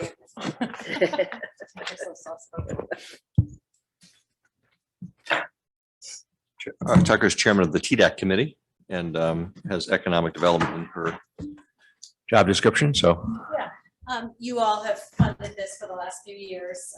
In fact, our first term has all come to an end and we're in the process of reappointing everybody. We're just trying to figure out a couple people had some conflicts. We have used the money wisely in the past, as you've approved along the way. We've decided this year that we're really going to focus on 3 initiatives. We were the first 3 years, we were sort of finding our way and figuring out what our priorities should be. And now we have learned, and actually Lynn is helping us with this, is one of the main initiatives that we're really trying to work on is this business development guide. The business is interested in moving to town. They can find this document that will walk them through every step of the way, what they need to know about signage, building permits, you name it, it's all there, all forms are online. So we've got a subcommittee working on that.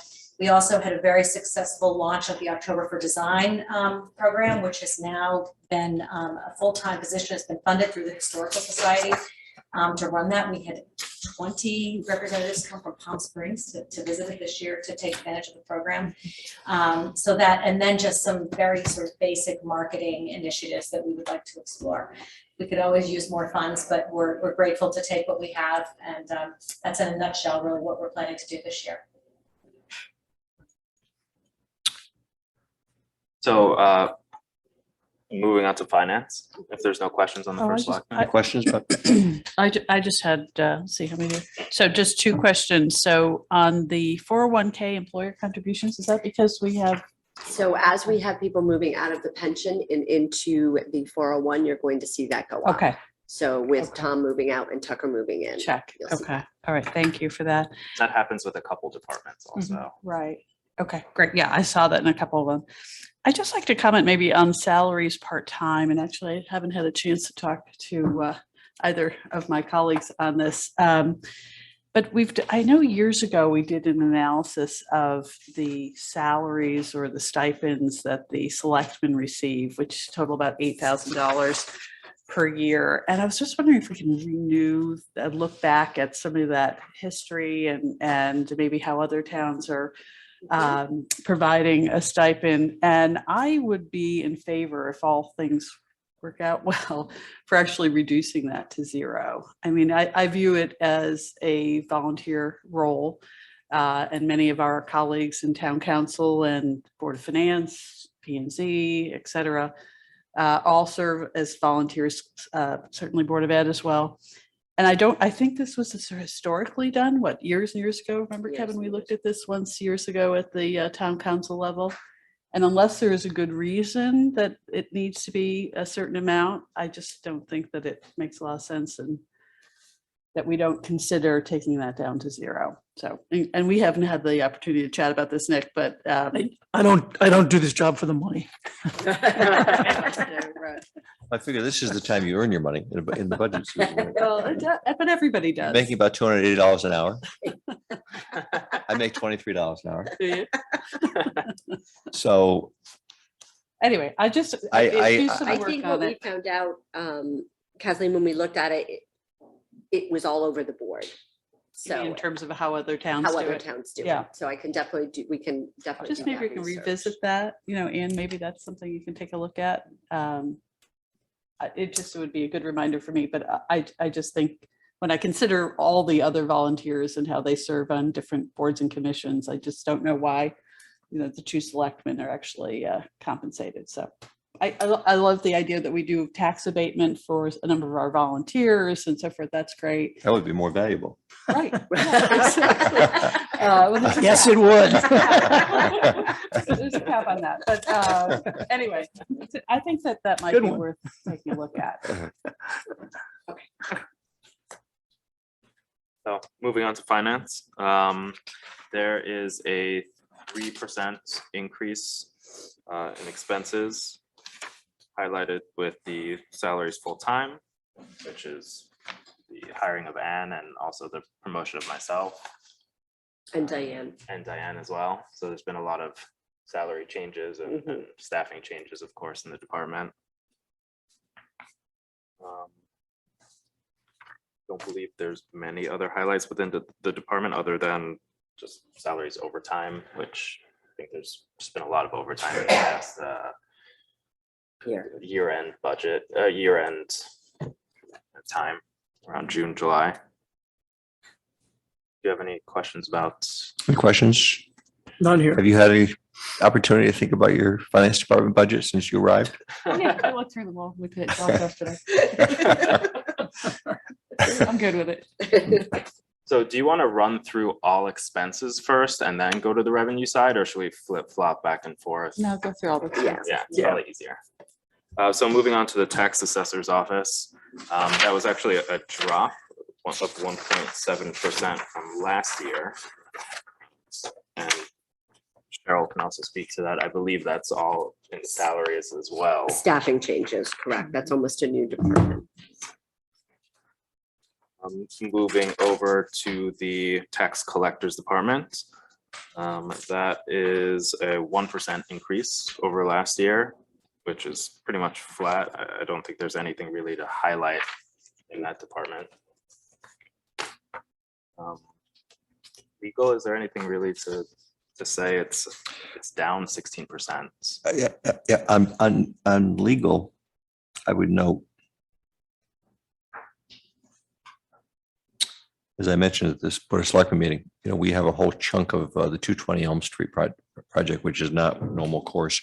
And we'll move that out of that for the current year into the acquisition of the building costs. Because that's going to be, we budgeted $100,000 for the expense of that acquisition. It'll probably be $75,000 in legal fees before we're all done. And, but that we're going to go, without that change, we'll be within budget with that change for the current year. But otherwise, we brought the legal expenses down for the past 3 years. And we finished all negotiations. Yeah. So on to the human resources department, which is at the bottom of the page 4 and 5. It's pretty much flat at 0.5% increase with real outstanding line items. We do the IT department as well, which is also pretty much flat at 0.5% increase without any major increases in line items. Where would sort of cybersecurity efforts go? Would this go into IT in terms of the costs? Yes. What line item would that fall under? Most of- Service contracts or something? Most of the IT cybersecurity is people doing their job every day. Yeah. The amazing, they're on the wall every day, getting the reports of, so it's more in the labor, in the salary line than it is with technology. We have all these outside We do have contracts. a whole training program that. Yeah, but- Is that in the service contract line? Okay, Yeah. that's where I was wondering. Okay, thank you. So down to the town clerk's office, that's actually a drop of 4.6%, which is because of a outside service contract that I believe is being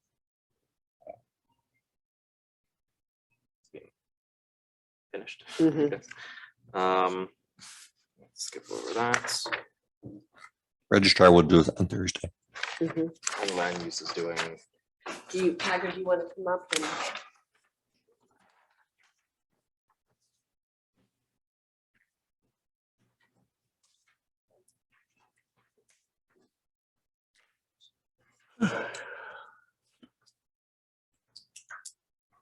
So Tiger's been overseeing land use for the past year. Good morning. Morning. This year, our year over year is a 7.9% increase. I'm sorry, it's an 8.79% increase. Oh, shoot, 7-9. 7.9. 7.9? Oh, it's 8.79 year from actual instead of revised. I apologize. I like to go from my original budget to original budget, so that was an 8.79, but 7.9 from the revised number. What we have is we have a change from a part-time position. What we'd like to do is instead of having a part-time planner that was proposed in last year's budget to go to a full-time planner, we're looking at our area towns. Some of their planning departments or the planning and zoning departments have 6 and 7 people. If you're looking at, say, Westport, Ridgefield, Greenwich, Norwalk, other areas, they actually have quite a large staff, and we're somewhat overburdened at present, given all the requests that are coming in and the development that's happening. So the feel is to, instead of have a part-time planner one, to actually go to a full-time planner one. So you'll see a subsequent drop in the part-time salary by $40,000, but an increase in the salaries themselves. This position will be $100,000 per annum position was planned for that. And then we have a slight change in our overtime costs. If you look at 19, 20, and 21 actuals, if you take the average, it's about $14,000. So it took that and said, okay, $15,000 is probably a suitable amount of money for the year. Then the rest is basically small nickel and dime work across the board, a little bit in the 401, which you were talking about, Kathleen, prior, but that's just the additional for the staff. Who's typically eligible for OT? Is it the full salaried employees No, or it's not. just the part-timers? or- No, it's the union, the town hall union Oh, there's- staff. Yeah, full-time. Full-time, Okay. full-time hourly, not salaried. Yeah, okay, thank you.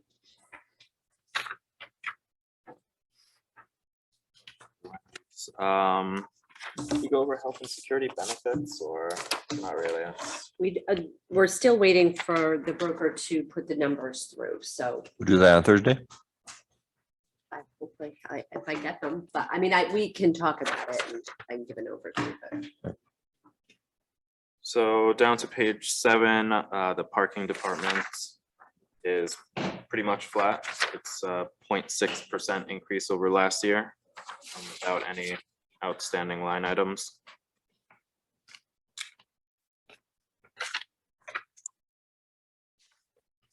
And moving forward.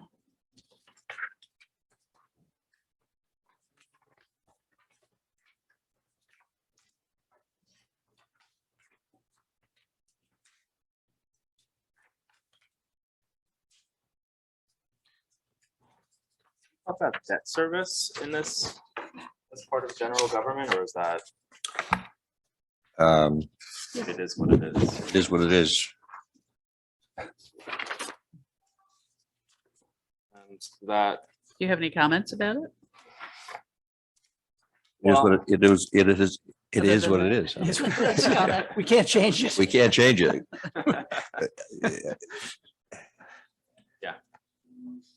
so on to the revenue side.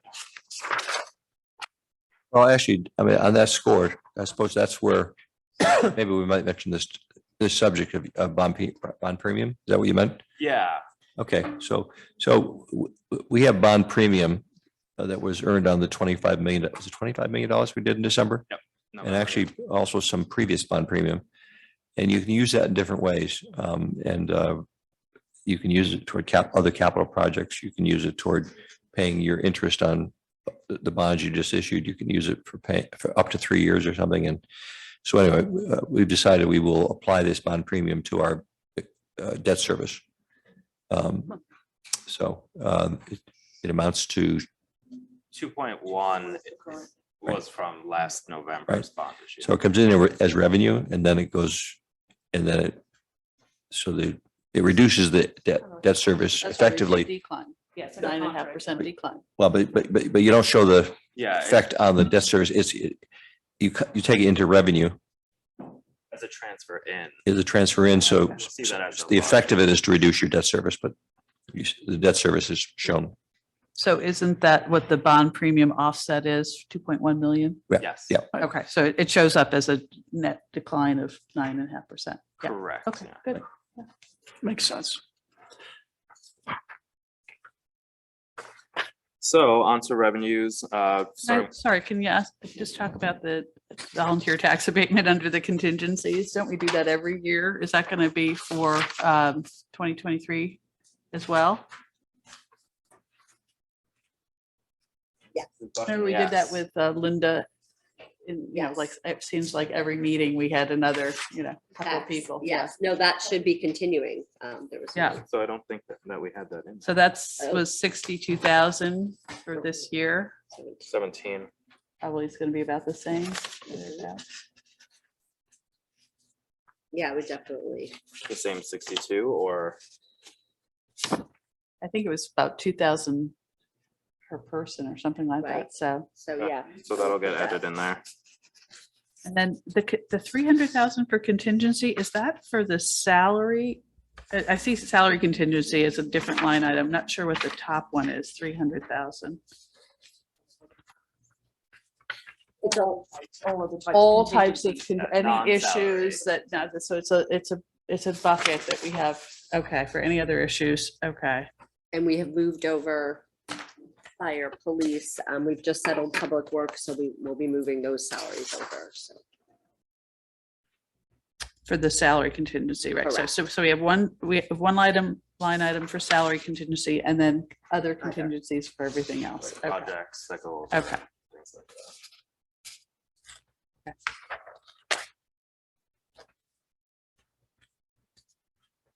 Anything else on the expense side?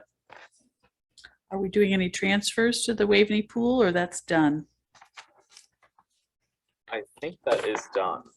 I think they finished paying off whatever bond payments that they still had outstanding last year. Yeah, we go, It was last year, right? we go cash flow positive this year on On the pool? So the pool.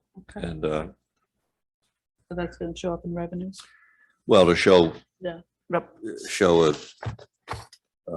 reduction in expense that'll sort of be available to potentially use in other recreation areas. So, That's all I have. any further questions? I'm good. We'll So take up registrars on Thursday. Oh, he hasn't done revenues yet. I'm sorry. So on page 18, the finance department's revenue is down 10%, which is mainly led by the interest on investments, which has been obviously trending down. Well, now probably hopefully trending up, but year to date obviously has not been that favorable. Let's see.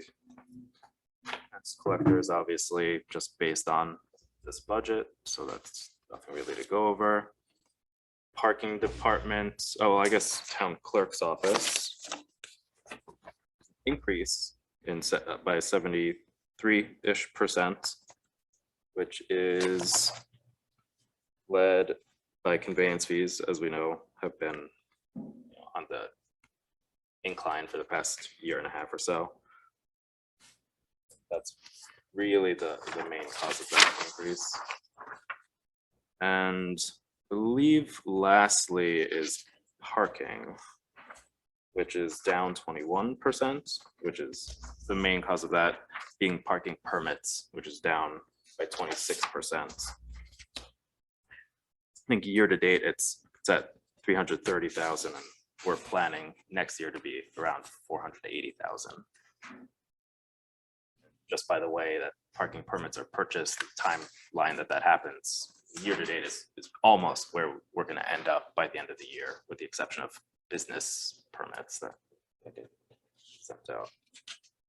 And I believe that's all in terms of revenue. At the bottom of page 21, you'll see that operating transfer in, which includes that bond premium payment. So can we go back to the parking permits? Sure. Where do we get this? FY 21 actual was 64,000. Sure, that was at the height of COVID, of course. Right. But we're projecting, 480. yeah. What was the, how is it 650 was approved? Was that, it seemed high. I think it was probably just budgeting in and, return to work, and perhaps that happened a bit slower than expected. Yeah, because I mean, 19 being a normal year was 667. So I guess we just thought Yeah, we the didn't. normal would happen faster than it did.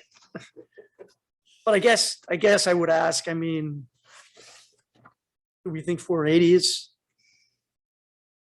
Too conservative or not conservative enough? I would say the latter. It's something to look at. We're I at just, 330 I now. just, as a commuter who has That's not commuted. not What's our commuted. year to date? Year to date is 330, but we do get some from business permits. I don't know the exact number of what's expected. Yeah, I would there. just look at that carefully and I mean, who knows? Right. The next strain. Right.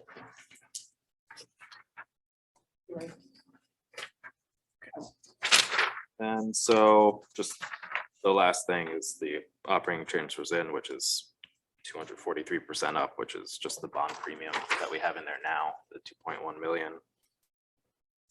The other transfers in, that's a part of that as well. And if there's no other questions about revenue, So Josh, if you just sum it up, and I think my page numbers are different than yours, so you've probably updated this Possibly. since the last time I printed it out, but if you look at the total general fund revenues sure. for fiscal year 22 revised, so estimated to be 149.3 million. Yep. And I think what we're showing is a proposal of 152.8 million. Is that right? Are those numbers high? 154.9. Oh, has it increased? Okay, so that's, I'm working with an older sheet. Okay, so that total increase is then what, percentage wise? It should be 3.4. 3 point- Sorry, 3.8. Okay, 3.8% increase in expected revenues. The largest of which is coming from conveyance fees, I believe. If you just sort of ranked so. them, I mean, probably, yeah, probably, Okay. yeah. And the bond premium, of course. And the bond premium. Okay. Okay, thank you. I would mention too, that as we have in the past, I think the charter or the town code requires us to review all fees annually. So the fee memos from departments will be here by Thursday.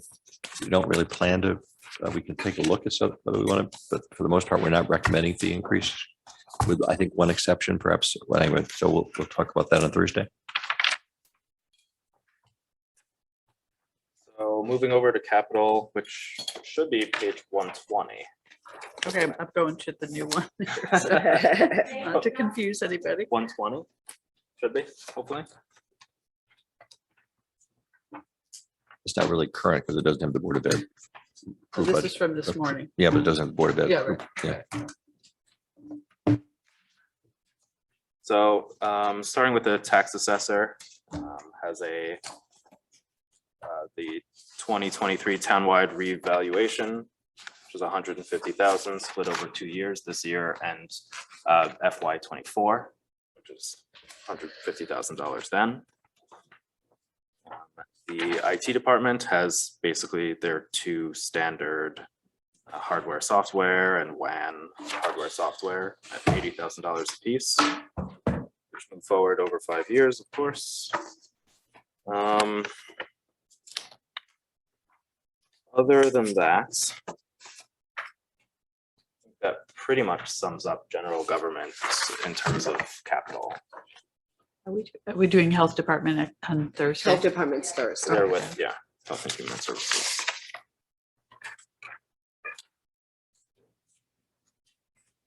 Questions or? Tucker, are we in the process of upgrading channel 79? Yes, he's coming. He is. Oh, he is. Okay. Oh, great.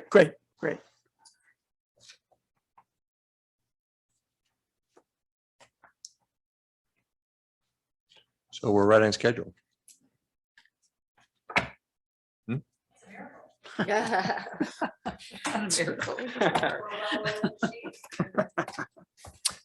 We'll take a 1 hour break or what's break? 1 hour break for lunch and be back for the library at 1:15.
All the mics working? Fine. Is the public back on? Okay, it's 1:19. We're resuming our continuation of budget discussion meetings today. And we have Lisa Oldham, the president and not the executive director of the New Canaan Library. Where'd she go? And the old. And Bob Butman, the board president of the trustees. Welcome. Good to see you.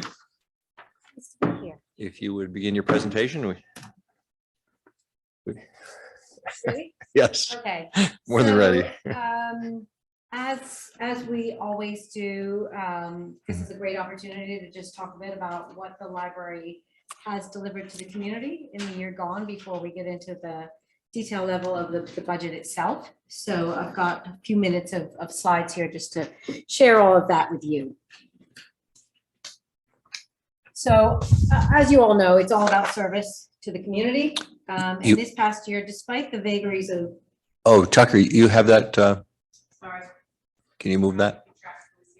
Okay, thank you. So this past year, despite the complications of COVID and all the problems with in-person programming and everything else, nonetheless, our team was able to deliver a really robust program of services, live programs via Zoom, in-person programs, outdoors. Towards the end of the year, we were actually back in the building starting to do programming. We were making sure that everybody got books. We saw a huge increase in demand for digital books, again, because people not wanting to come into the library.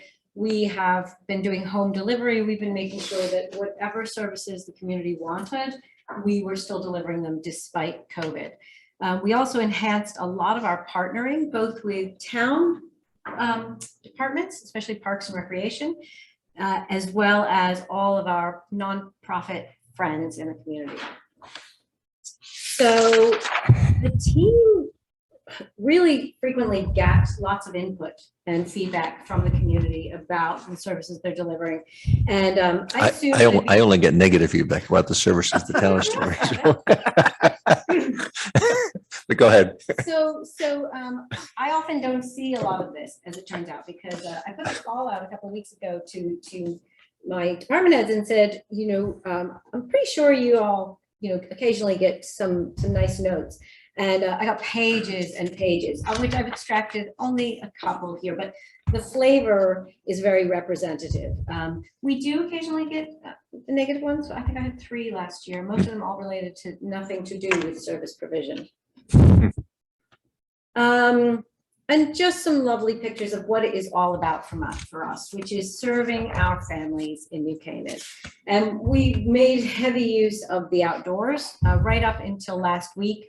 The children's team were doing story times under a tent at the YMCA for the past several months. We've now decided that apparently below 0 is too cold for children in snowsuits, so we'll now hold off until spring. Back to just Zoom. Our adult services team have been really active in the past year in all sorts of ways, including the really robust platform of classes that they teach down at Lapham Center. These are incredibly popular. As you know, we've always done a lot of teaching down at Lapham, and the team have really ramped that up in the past year in the partnership with Lapham. Again, the outdoor theme in our partnerships with Land Trust and Nature Center saw a series of history walks, walking in nature, but it's take a walk through New Canaan history. And I think these partnerships are set to continue over the next couple of years. And the important thing is here, we have a strong foundation of good partnerships around town. And there are some silver linings in COVID. And one is that we really explored how to maximize service delivery for the community through these partnerships. So now on to the financial, first we're going to look at some performance metrics. So the graph you're looking at shows what program attendance, how it's grown since 2013. So over the time period 2013 to 2020, we saw an 86% increase in attendance at our programs. Obviously, once we got to whatever it was, March 11th of 2020, everything changed. So before I get on to the next graph, I'll just, same group as ever, same reference group we've always used, but just to remind you who our reference group is for these purposes and why. We use these 5 other libraries because they're also in the top 5% most affluent communities in Connecticut, so they're most like us in that way. And importantly, they have the same sort of structure as us as to governance. They're all association libraries.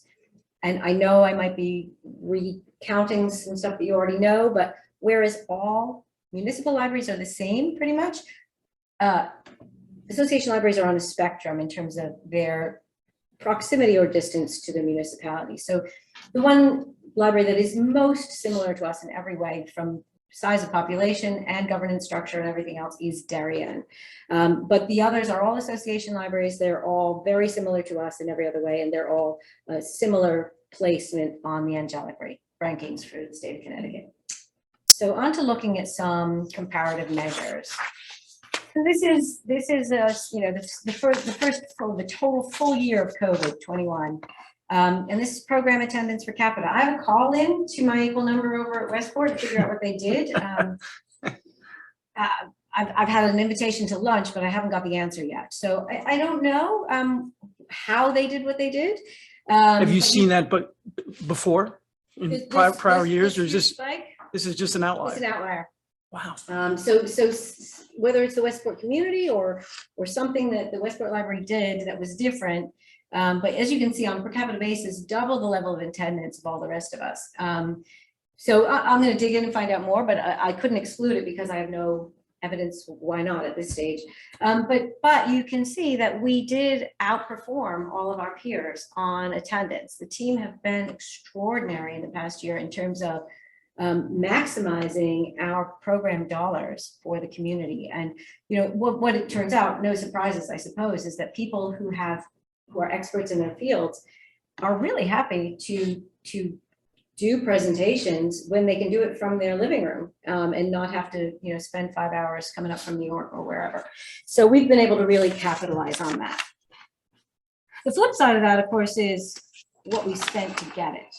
And whereas on our attendance, our value proposition for the community, attendance per capita, we were right up the top barring Westport. On what we spent, we are down the bottom. 5 out of 6. And I think, all I really want to say there is our team are incredibly effective at getting the maximum value out of every dollar we have, wherever we get that dollar from. So circulation, as everyone knows, core business for us, lending books. Lending books, be they physical format books or ebooks, and also, of course, DVDs and other materials as well. But primarily print books is our biggest area of circulation. And again, 2 out of 6 here in terms of circulation per capita. Our community is still reading. And as I said, our team was out driving books to homes for people that were housebound during some of last year as well. You looked at these numbers last year too, as I recall, right? Have you seen any significant change? Oh, sure. Yeah, Okay. it's way down. It's way down. Yeah, Yeah. right. But But I mean, even change in terms of. no, in terms of okay. our performance against our peers. Yeah.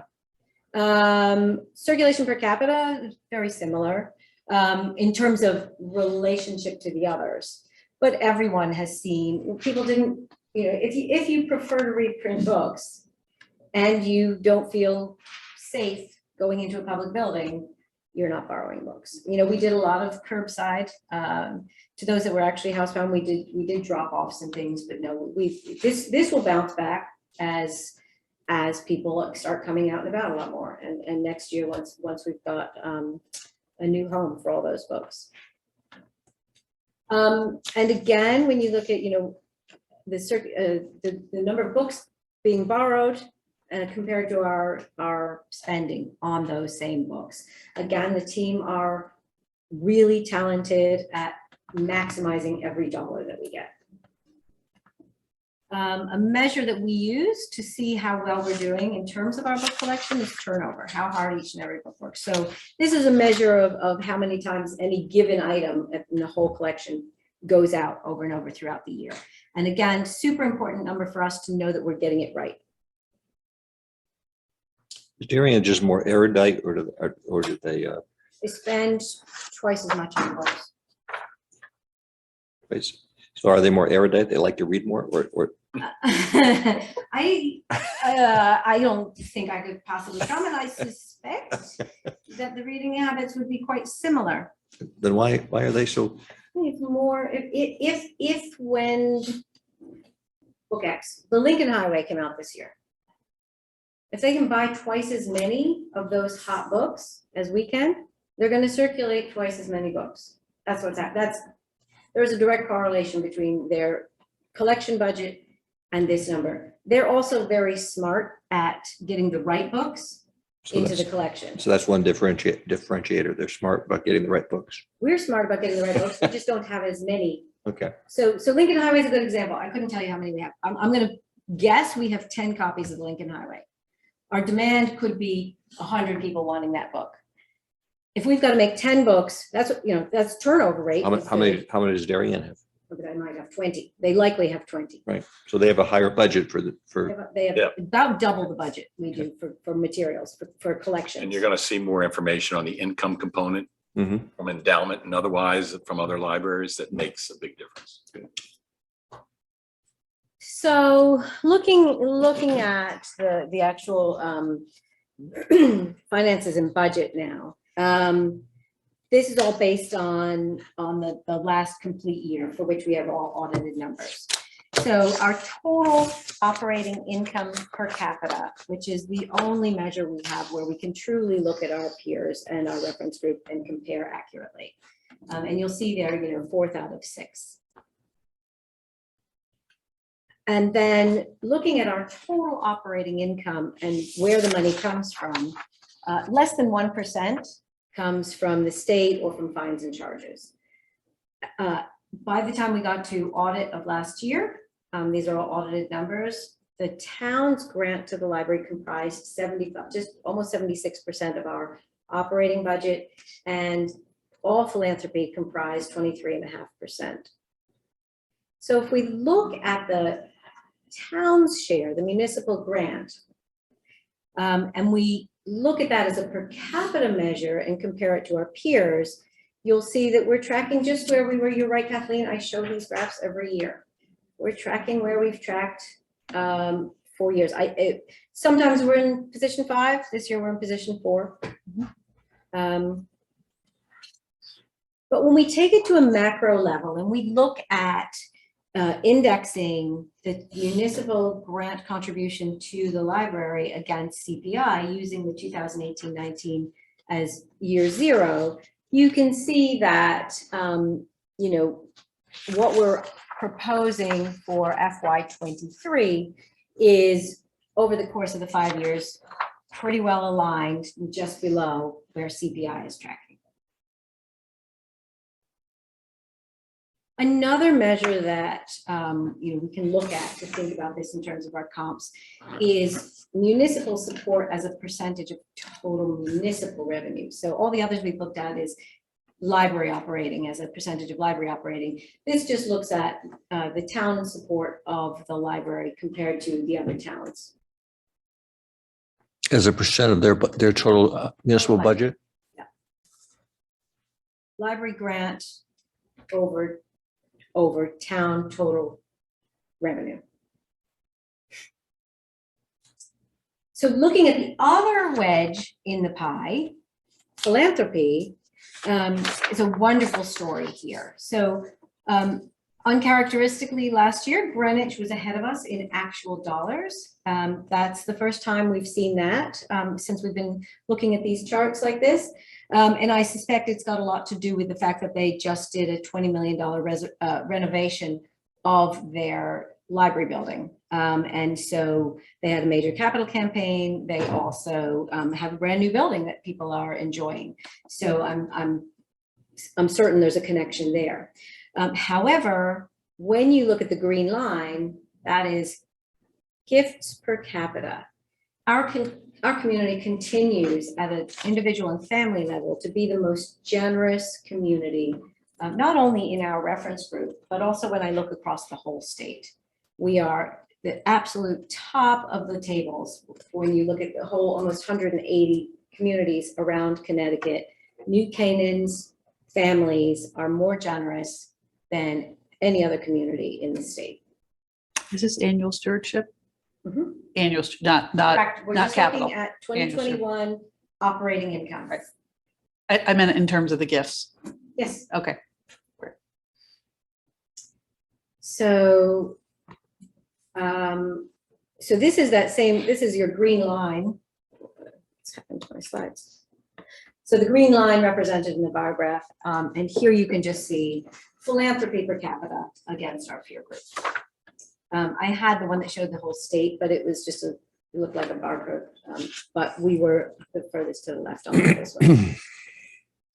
So looking at generosity as a proportion of our operating income, the way we just did with the town money, again, you can see compared to our peers, our community really loves our library very much and is providing gifts to our operating fund through the annual gift at a rate higher than any of our neighbors. Looking at where the money goes, how this breaks down into service areas.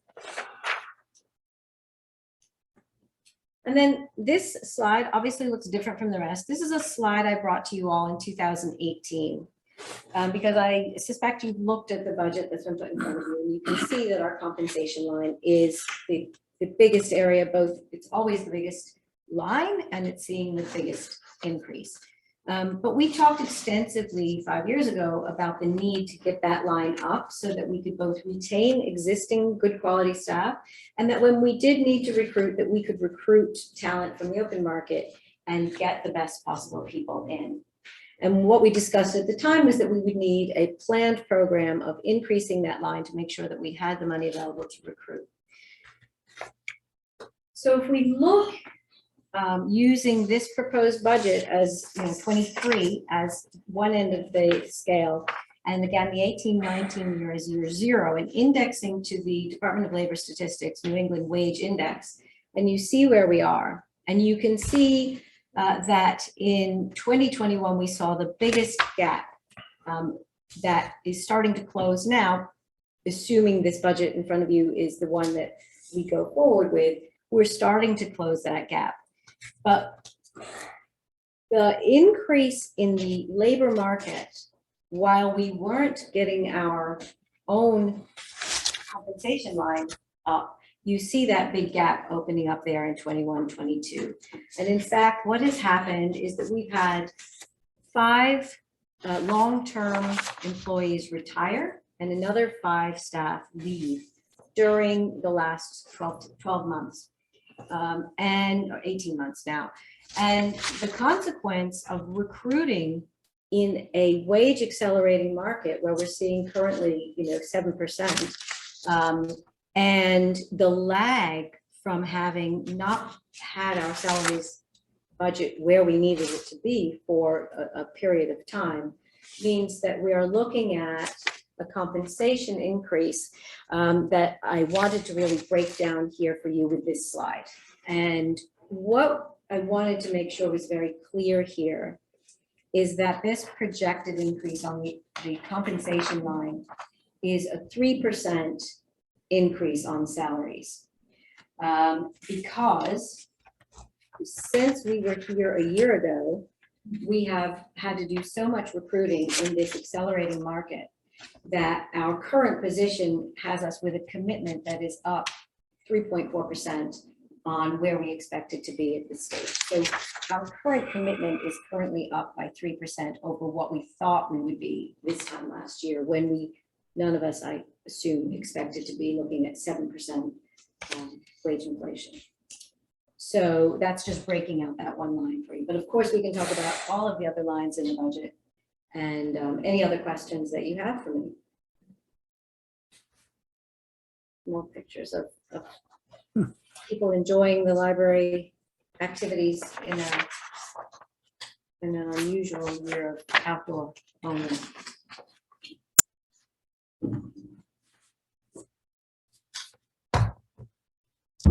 I can make a couple just brief comments. One is that, if you look at the library's budget every year, it's dominated by compensation, salaries and compensation. And what happened over the last year for the library in terms of the turnover is broadly indicative of what's going on the broader economy, right? In terms of what you're seeing with people retiring and or saying, hey, I've had enough, for one other reason or another, they're deciding to move on and do something different in their life. And, for us, we have to go out and recruit broadly against all other businesses. And so if you look at what we had to rehire this year, was senior IT person to run our IT, the person who ran our financial office. And those are jobs that are highly competitive, highly sought after. So it's not, unique to libraries themselves. It's just that we have to go out, much like I think municipalities have to, and compete in the broad economy. So that wage inflation, while we've managed it over years and years to try and keep it down to 2 to 3% range, this year wasn't an option.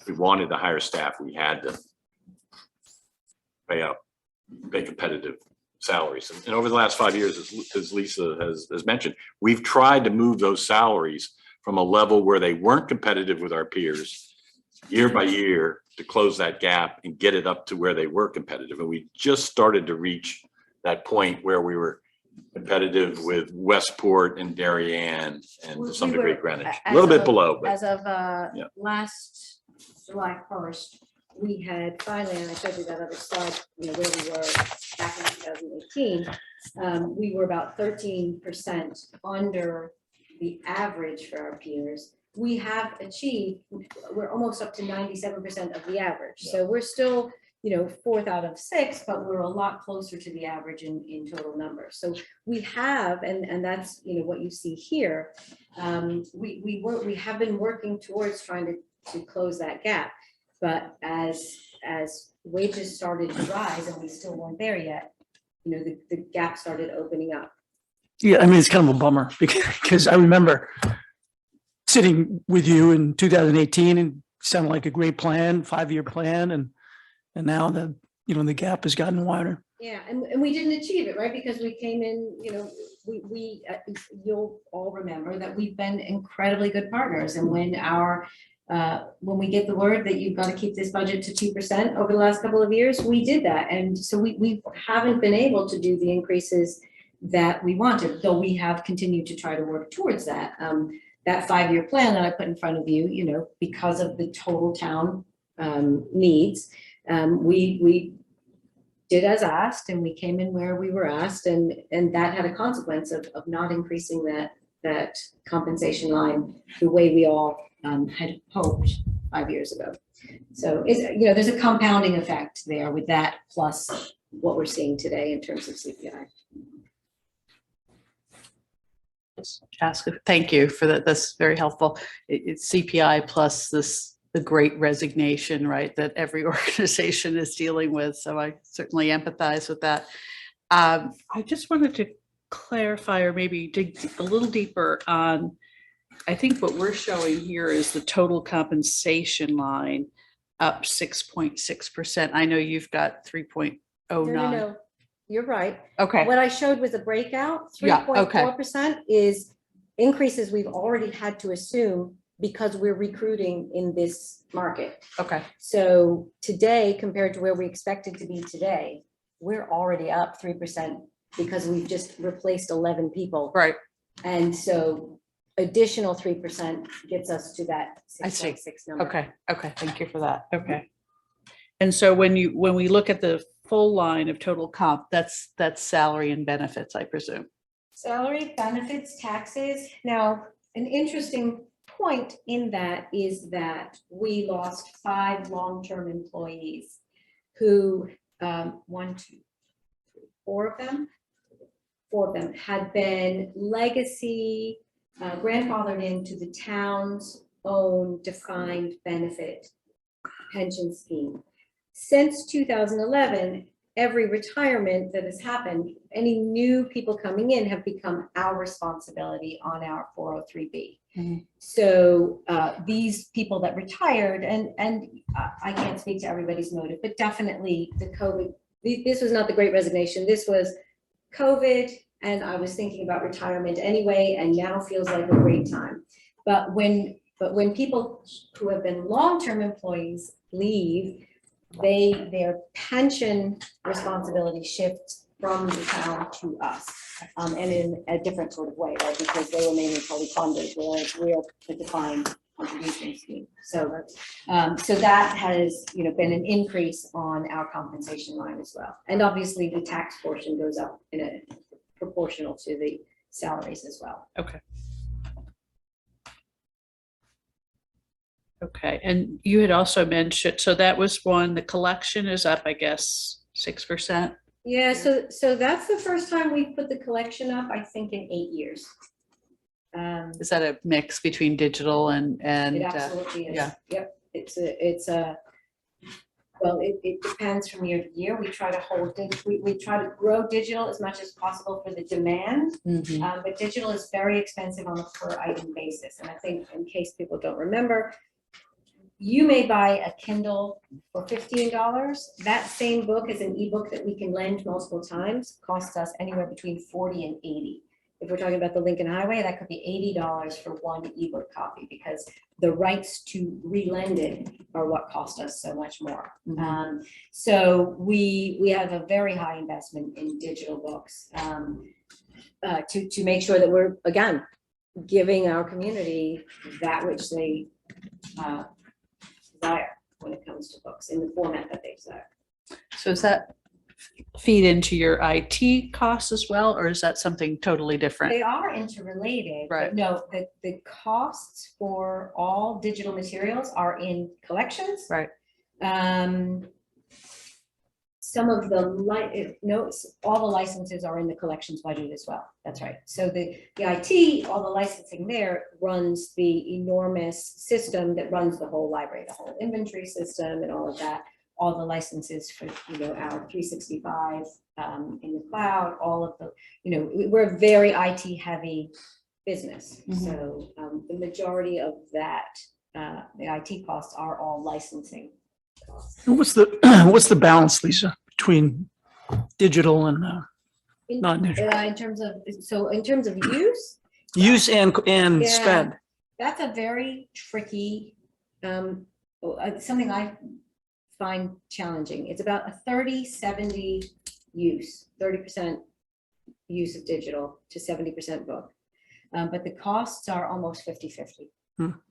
Which isn't great. We do, and I think you all know this, but we do allocate a percentage of our budget for on-demand buying, so that if we've missed something along the way, and you read a review in the journal tomorrow morning, and there's a book that wasn't on our radar for whatever reason, and you're like, I want that, we make sure that no New Canaanite who wants any book in whichever format they want, they can get it. Working on the assumption that everyone who wants a book should have it, but also if you want it, somebody else is going to want it too. So that'll be a good spend. So the majority of the collections budget is all spent on pre-planned acquisitions. We know months beforehand when most books are coming out, et cetera, et cetera. But we do hold back enough of reserve that we can always be doing on demand as well. And so that will get in the format that people ask for. Do you want an ebook or do you need an ebook? Another key point on the operating income, you should, it's a takeaway that, we're trying to share the burden with the town with respect to how we generate income. And obviously, we come and ask for a contribution from town, but we're also raising the fundraising goal on a larger percentage than we ever have in prior years. So we're taking a very aggressive stance that we're going to continue to be good fundraisers in a town that historically has been very generous in supporting the library. So that burden is also being brought upon the team and the development team at the library in terms of both fundraising events and raising money for the annual fund. And frankly, we're pushing our development team really hard. Yeah. This year we gave them the highest target ever. Obviously, we are doing an awful lot more on the fundraising front with the same number of people, because we've got one person fully focused on the capital campaign for the new building and not working in that other team. And yet we're asking more of them than we've ever asked for them before, even though they're down a person effectively this year. So they are, they work really, really hard. They are doing their best. We're doing well at the 6-month mark. We hope to continue to do well. In fact, to Bob's point, our board just voted to create a very generous match for our spring appeal to help encourage people to be generous in the spring in April. Because we're very aware that this is a shared funding situation. And Does the new library campaign undercut kind of your operating that was budget the fear. yearly? So far, we Yeah. are not seeing that. Mm. The development team are on track. So as we would expect without the capital campaign for this year. So, that is always the fear, and you take extra measures to make sure that people know, yes, we need money to build a new building, but we still need money for operating. And I think they've been doing a very good job at making sure that people know, like, yes, we're so grateful that you gave us some money for the building. We still need to put books on the shelves and keep the building, keep the system going. I think we're very lucky that we are in a community of very sophisticated philanthropists, people that understand that the money that goes into a building can't also go into operating the service. And so the average person is pretty aware that these are two distinct things, and we have to keep operating the service even as we're building the building. I mean, it just occurs to me, what do you think, what is the impact on the operating budget going forward as you move into the new building? So we can't know for sure. I mean, it's bigger. We know what the challenges are, and we can do our best to mitigate for them. But we can also look at what am I trying to show you here? One key point This graph, right? is that the staffing, You have to share. the staffing between the new and the old building, there's no plans to increase staff. Okay, so if you think about compensation being the driver on the expense side, we plan on holding that steady. The other things you have to really The balance. staff size. Yes. But we do still have to pay them. Right. So the other drivers are really the one-offs. But I think to Nick, to your question, I'm making a guess here. I can have a conversation with the director at Greenwich, but my guess is that perhaps the spike in their annual giving is directly correlated to having a fabulous new building. I can't tell you that's for sure. That's a guess. I am hopeful that the community that builds this new building also feels that it's really worthy to keep investing in making. No, I agree. And that's on the give That's my side. hope. But it sounds like, Bob, you don't expect that there will be a material increase because it's a bigger building, because it's, In fact, there's going to be certain more to savings clean. on certain aspects of it. Well, So yeah. we've modeled this out over the last 3 years, both because we need to know and Right. because we've been asked by various people in government. We're now coming into a time where some of that modeling can be much more granular and we can feel more confident. We've been modeling with, the best evidence we've had up till now, but now we've got some details. But for example, overall energy costs. Yeah. The building is whatever, 7,000 square feet larger, but overall energy costs are going to be considerably less because we've got this incredibly efficient new building with really efficient heating and cooling. Great use of passive heating through sunlight through the glass, as well as really high, best-in-class sort of air circulation and everything else, all things like that. We have some rental income that we haven't had before, right? So we're going to be leasing a cafe operate. Somebody will take a lease on that. But we have some higher costs, right? Landscaping to maintain beautiful landscape is probably going to cost us a bit more. We've got some indicative numbers on that already than what it was to have our disparate bits of green around the place. Are there leasing opportunities in terms of space For the cafe, yes. beyond the So cafe? the other is rental income on the spaces, Right. right? So the auditorium space, there is a conference room on the top floor that is, I am working on the principle that it is going to be a very saleable, rentable place for whether it's, private corporate board meetings, all sorts of things. So it's a beautiful space and it has the ability to have catering brought in as well so that people can have board meetings and functions and that sort of stuff. So rentals on room space, in the past we had maybe 10,000 a year on room rentals. I would expect we'll get that back and some, especially the auditorium space to be able to rent that out for functions and things like that. So all that modeling, that's going to, now that we actually have a project going, and I did just watch them pour slab this morning, so it is really going. So that all that modeling is getting done this year, but we're hoping for the most part that our new any increased costs are completely offset by new revenue streams.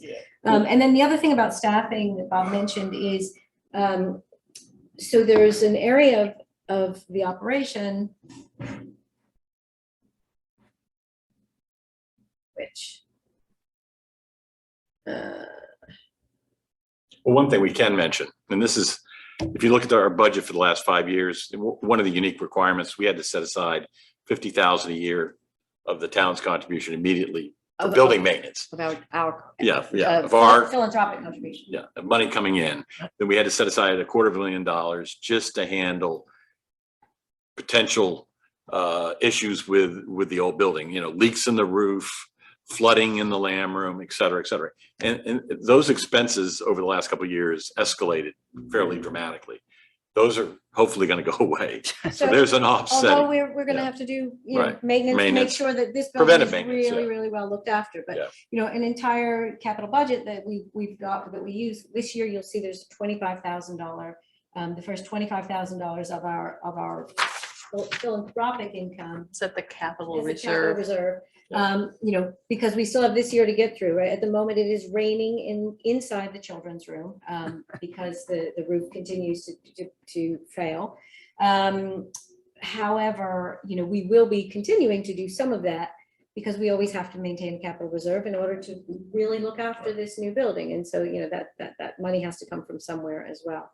But what I was about to say is the other is service delivery, right? So we're expecting 1,200 to 1,400 people a day through our door once we open the doors in the new space, right? And that is an increase on service. So the team that currently does things like checking in and checking out books, we've mainly got everyone checking out their own books, but we still do a lot of checking in books, et cetera, et cetera. All that is automated in the new building. One of the things that's in this new building is an automated materials handling system. It's a robotic system that uses RFID. It's not new and fancy. It's been around for about 30 years. We're probably the last library in the world to do it. But what it means is I can take those staff that are currently doing those tasks and they can be fully customer service people out on the front lines, serving the community directly, thus avoiding an increase in headcount and FTEs. So just following on a little bit from what Nick was saying. So you're absolutely right. You know, we looked at the last 3 years, I guess, increases of 2.5% to, again, you know, pretty steady, predictable, that kind of thing. This year, for the reasons that you mentioned, up 5.9, 5.7%. If you look ahead, and it's just as the town kind of thinks about its own sort of forecasts about what we should expect in terms of supporting operating income, do you see there's a smoothing of that line? We're at 2.5 million and plus. Is there something that you sort of expect based on your own projections in terms of your budget? I mean, given what we're experiencing right now in the macro environment, I would not like to, I mean, I don't feel, I wouldn't have guessed we were going to be at 7% right now. So, you know, I mean, in the national market, all of us have been traveling a little bit lately. It's the same all over the globe, this inflation. I assume it's going to be pulled back in, but when and how? I mean, there's so many other factors. However, I would say we are incredibly judicious stewards of all of our resources, and we are always working to deliver the absolute best value for the dollar. And you know, that's why you know, so many of these slides are so important on the performance metrics. Because the team are really good at using every dollar as wisely as possible to get the best result for our community. They're incredibly community focused, the entire team, and really ensuring that every dollar that they have in their budget is going to the right stuff, that is really, really targeted to the community. That's one of the, you know, the other challenges of having 11 people leave in a year. You know, our team they know our audience. So bringing in people to join our team who are going to be just as committed to the community as the team we've got, you know, that's part of this equation. People that are smart, talented, and really committed to community service is the quest here. So I just guess I meant about nobody can predict where inflation's going, right? But just in terms of predictability, I mean, you said same staff, collections are probably going to increase. You have more space, presumably. I wouldn't make that assumption. Okay. Collections are a function of the size of the community, not the amount of space you have. Okay. So nobody wants to look at a whole lot of old books that nobody wants, right? Right. That just makes it hard for you to find books. So think of merchandising in a really good bookstore. They don't have a whole lot of old stuff that nobody wants. We don't either. I just meant you can increase that inventory like Darien did, going from 10 books to 20. That's all. Yeah, but so just thinking about with that, because you have to throw it all away. But yeah. So just thinking about, just again, I don't know how predictable it is. It may So be I think if rather we were difficult. staying in our same building, I could answer that question really, really well. Okay. Everything that we have asked this new building to do suggests that the answer would be, yes, that's the plan. Suggest it would be higher, same. That we're trying to operate Maintain a best we steady. can on a steady. Same. Okay, you know, something that's what I was looking for. Yeah. But that's the plan. Okay. There are too many unknowns for me to give an answer that is. I don't have all that information. But again, if you look at compensation as a percentage of the That's a total huge driver. expenses, that's Right. the biggest chunk of it. Right. And hopefully, with the key hires we've made over the past year, that provides some stability. Right. We have to keep them. And we have to keep them. You don't have any new retirements coming up no. We don't know. But again, as Lisa mentioned, one of the key things is those that did retire, that also had retirement benefits being funded by the town, and now we're picking up the bill for that. Changes the mix a little bit there and raises our compensation expenses. Healthcare, Lisa, I don't know from the standpoint of increase in healthcare expenses, I haven't. It's all on the town side. Yeah. And we did not have a good year last year on the healthcare, but, Although we did. Although we did. well, I'm talking about last year. Yeah, 21? I'm talking about 21. I mean, it's 20 was the one year. it's hard to predict, Yeah. for sure. I'd like to follow up on a question. You said nobody likes old books. To what extent is the library a research library? Because, for example, It's a community library, right? So research, I think it's a really important question. It's something that comes up quite a lot, right? Our role is to be a community library. but Google copied all the books in the New York Public Library and they're digitized. Yeah. Is that available to people? You can do it right now on your phone. So it's available to anyone? Okay. If you Without like charge, reading without charge. PDFs on Well, no, your as phone. a research matter, I mean, when someone's doing, So what we do there Yeah. is multifold, right? So you've got a project you're working on, you want some things that are not typically what a community library serving 20,000 people would buy. But you come to us and you say, I'm doing this research project and here are some things I want that you don't have.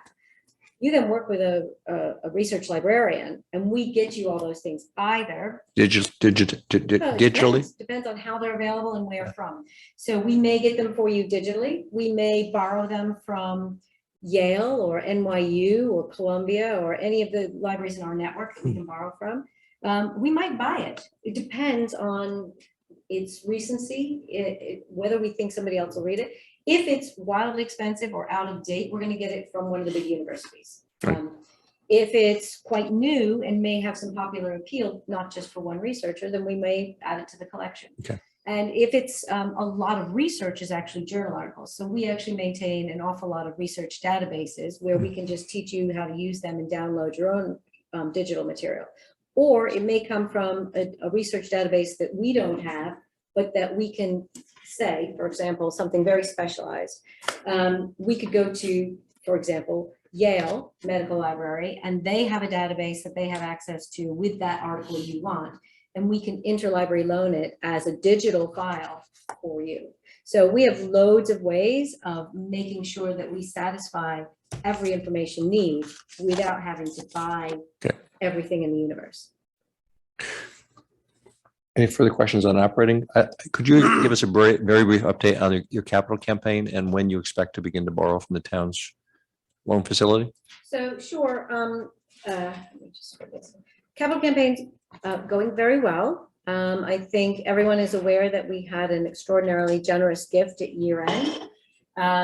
And things have been moving nicely along since that time.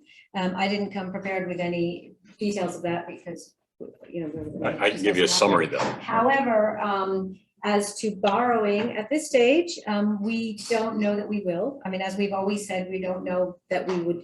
It's wonderful to have the ability to borrow. Last year, you were talking about September of this year. Maybe. So we've got a forecast and it's just simply a forecast. We can't time. Right. Your Your initial the new revenues. large gifts were 3-year pledges. Right.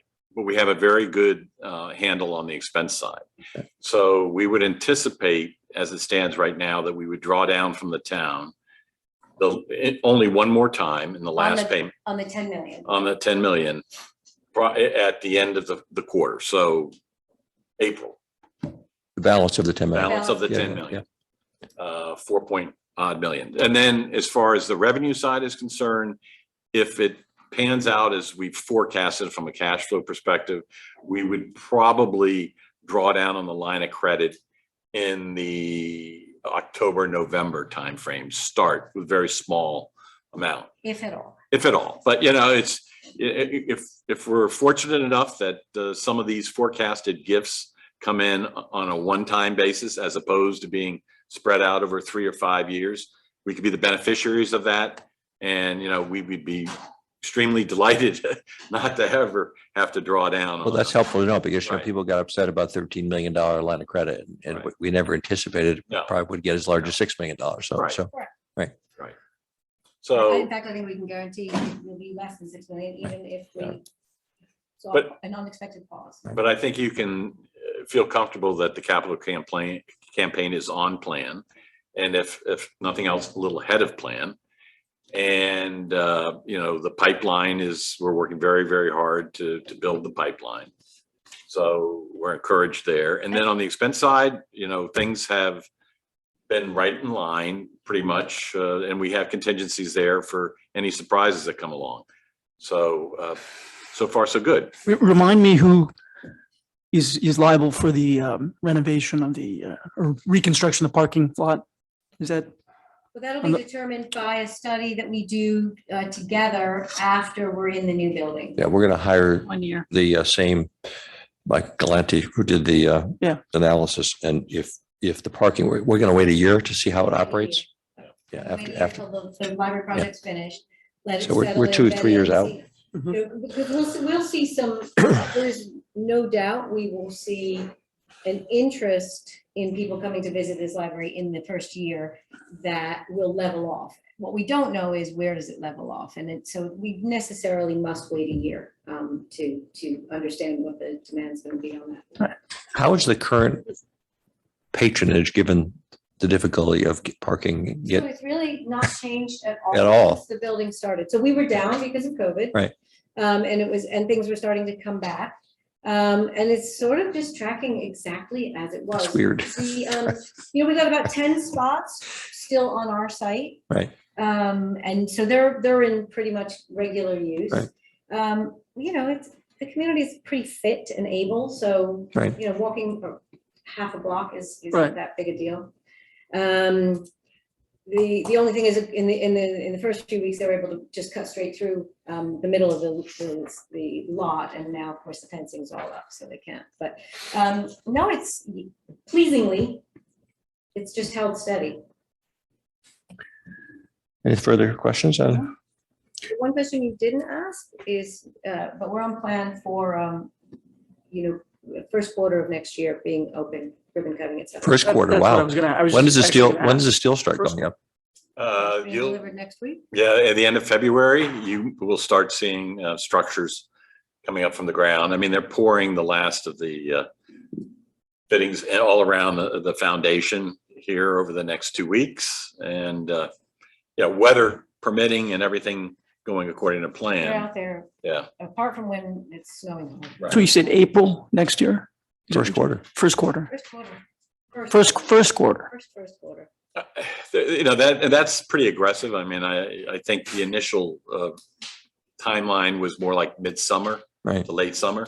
But, if things go according to plan, and Turner's done a great job in managing the project so far, so. Are they having any difficulty with getting materials for? So there was Some substitution of materials more than anything else, and they're having to really go after the backlog materials earlier in the process than they normally would. Right. But because they have such good subs and they have alternatives, they're thinking 9 months, 12 months ahead and reserving certain things. The most important thing we did was we got the steel book last spring. Right. And signed that contract. And that turned out to be a fortuitous decision. Right. That's great. Are we doing a second session or no? Yeah, I'd like to go into executive session now for like 5 or 10 minutes on our second lawsuit by the, so we won't have any Second, vote or anything. second motion. Thank you. And we won't have any vote. We'll just come out and adjourn at probably 5 or 10 minutes. So I would ask Tucker to stay and Ann, you can stay. Josh, you need not stay, but you can if you wish. Huh? Do you want all those in favor, say aye? Executive session. All in favor of moving into executive session? Aye. Sure, we're not voting. Not you.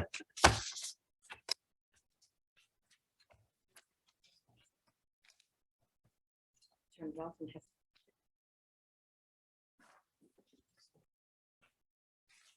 Okay, it's 2:26. We've come out of executive session. We have no further business today, so I will make a motion to adjourn. We will meet again Thursday morning to conclude our budget. Second here. Second, all in favor? Aye. Aye.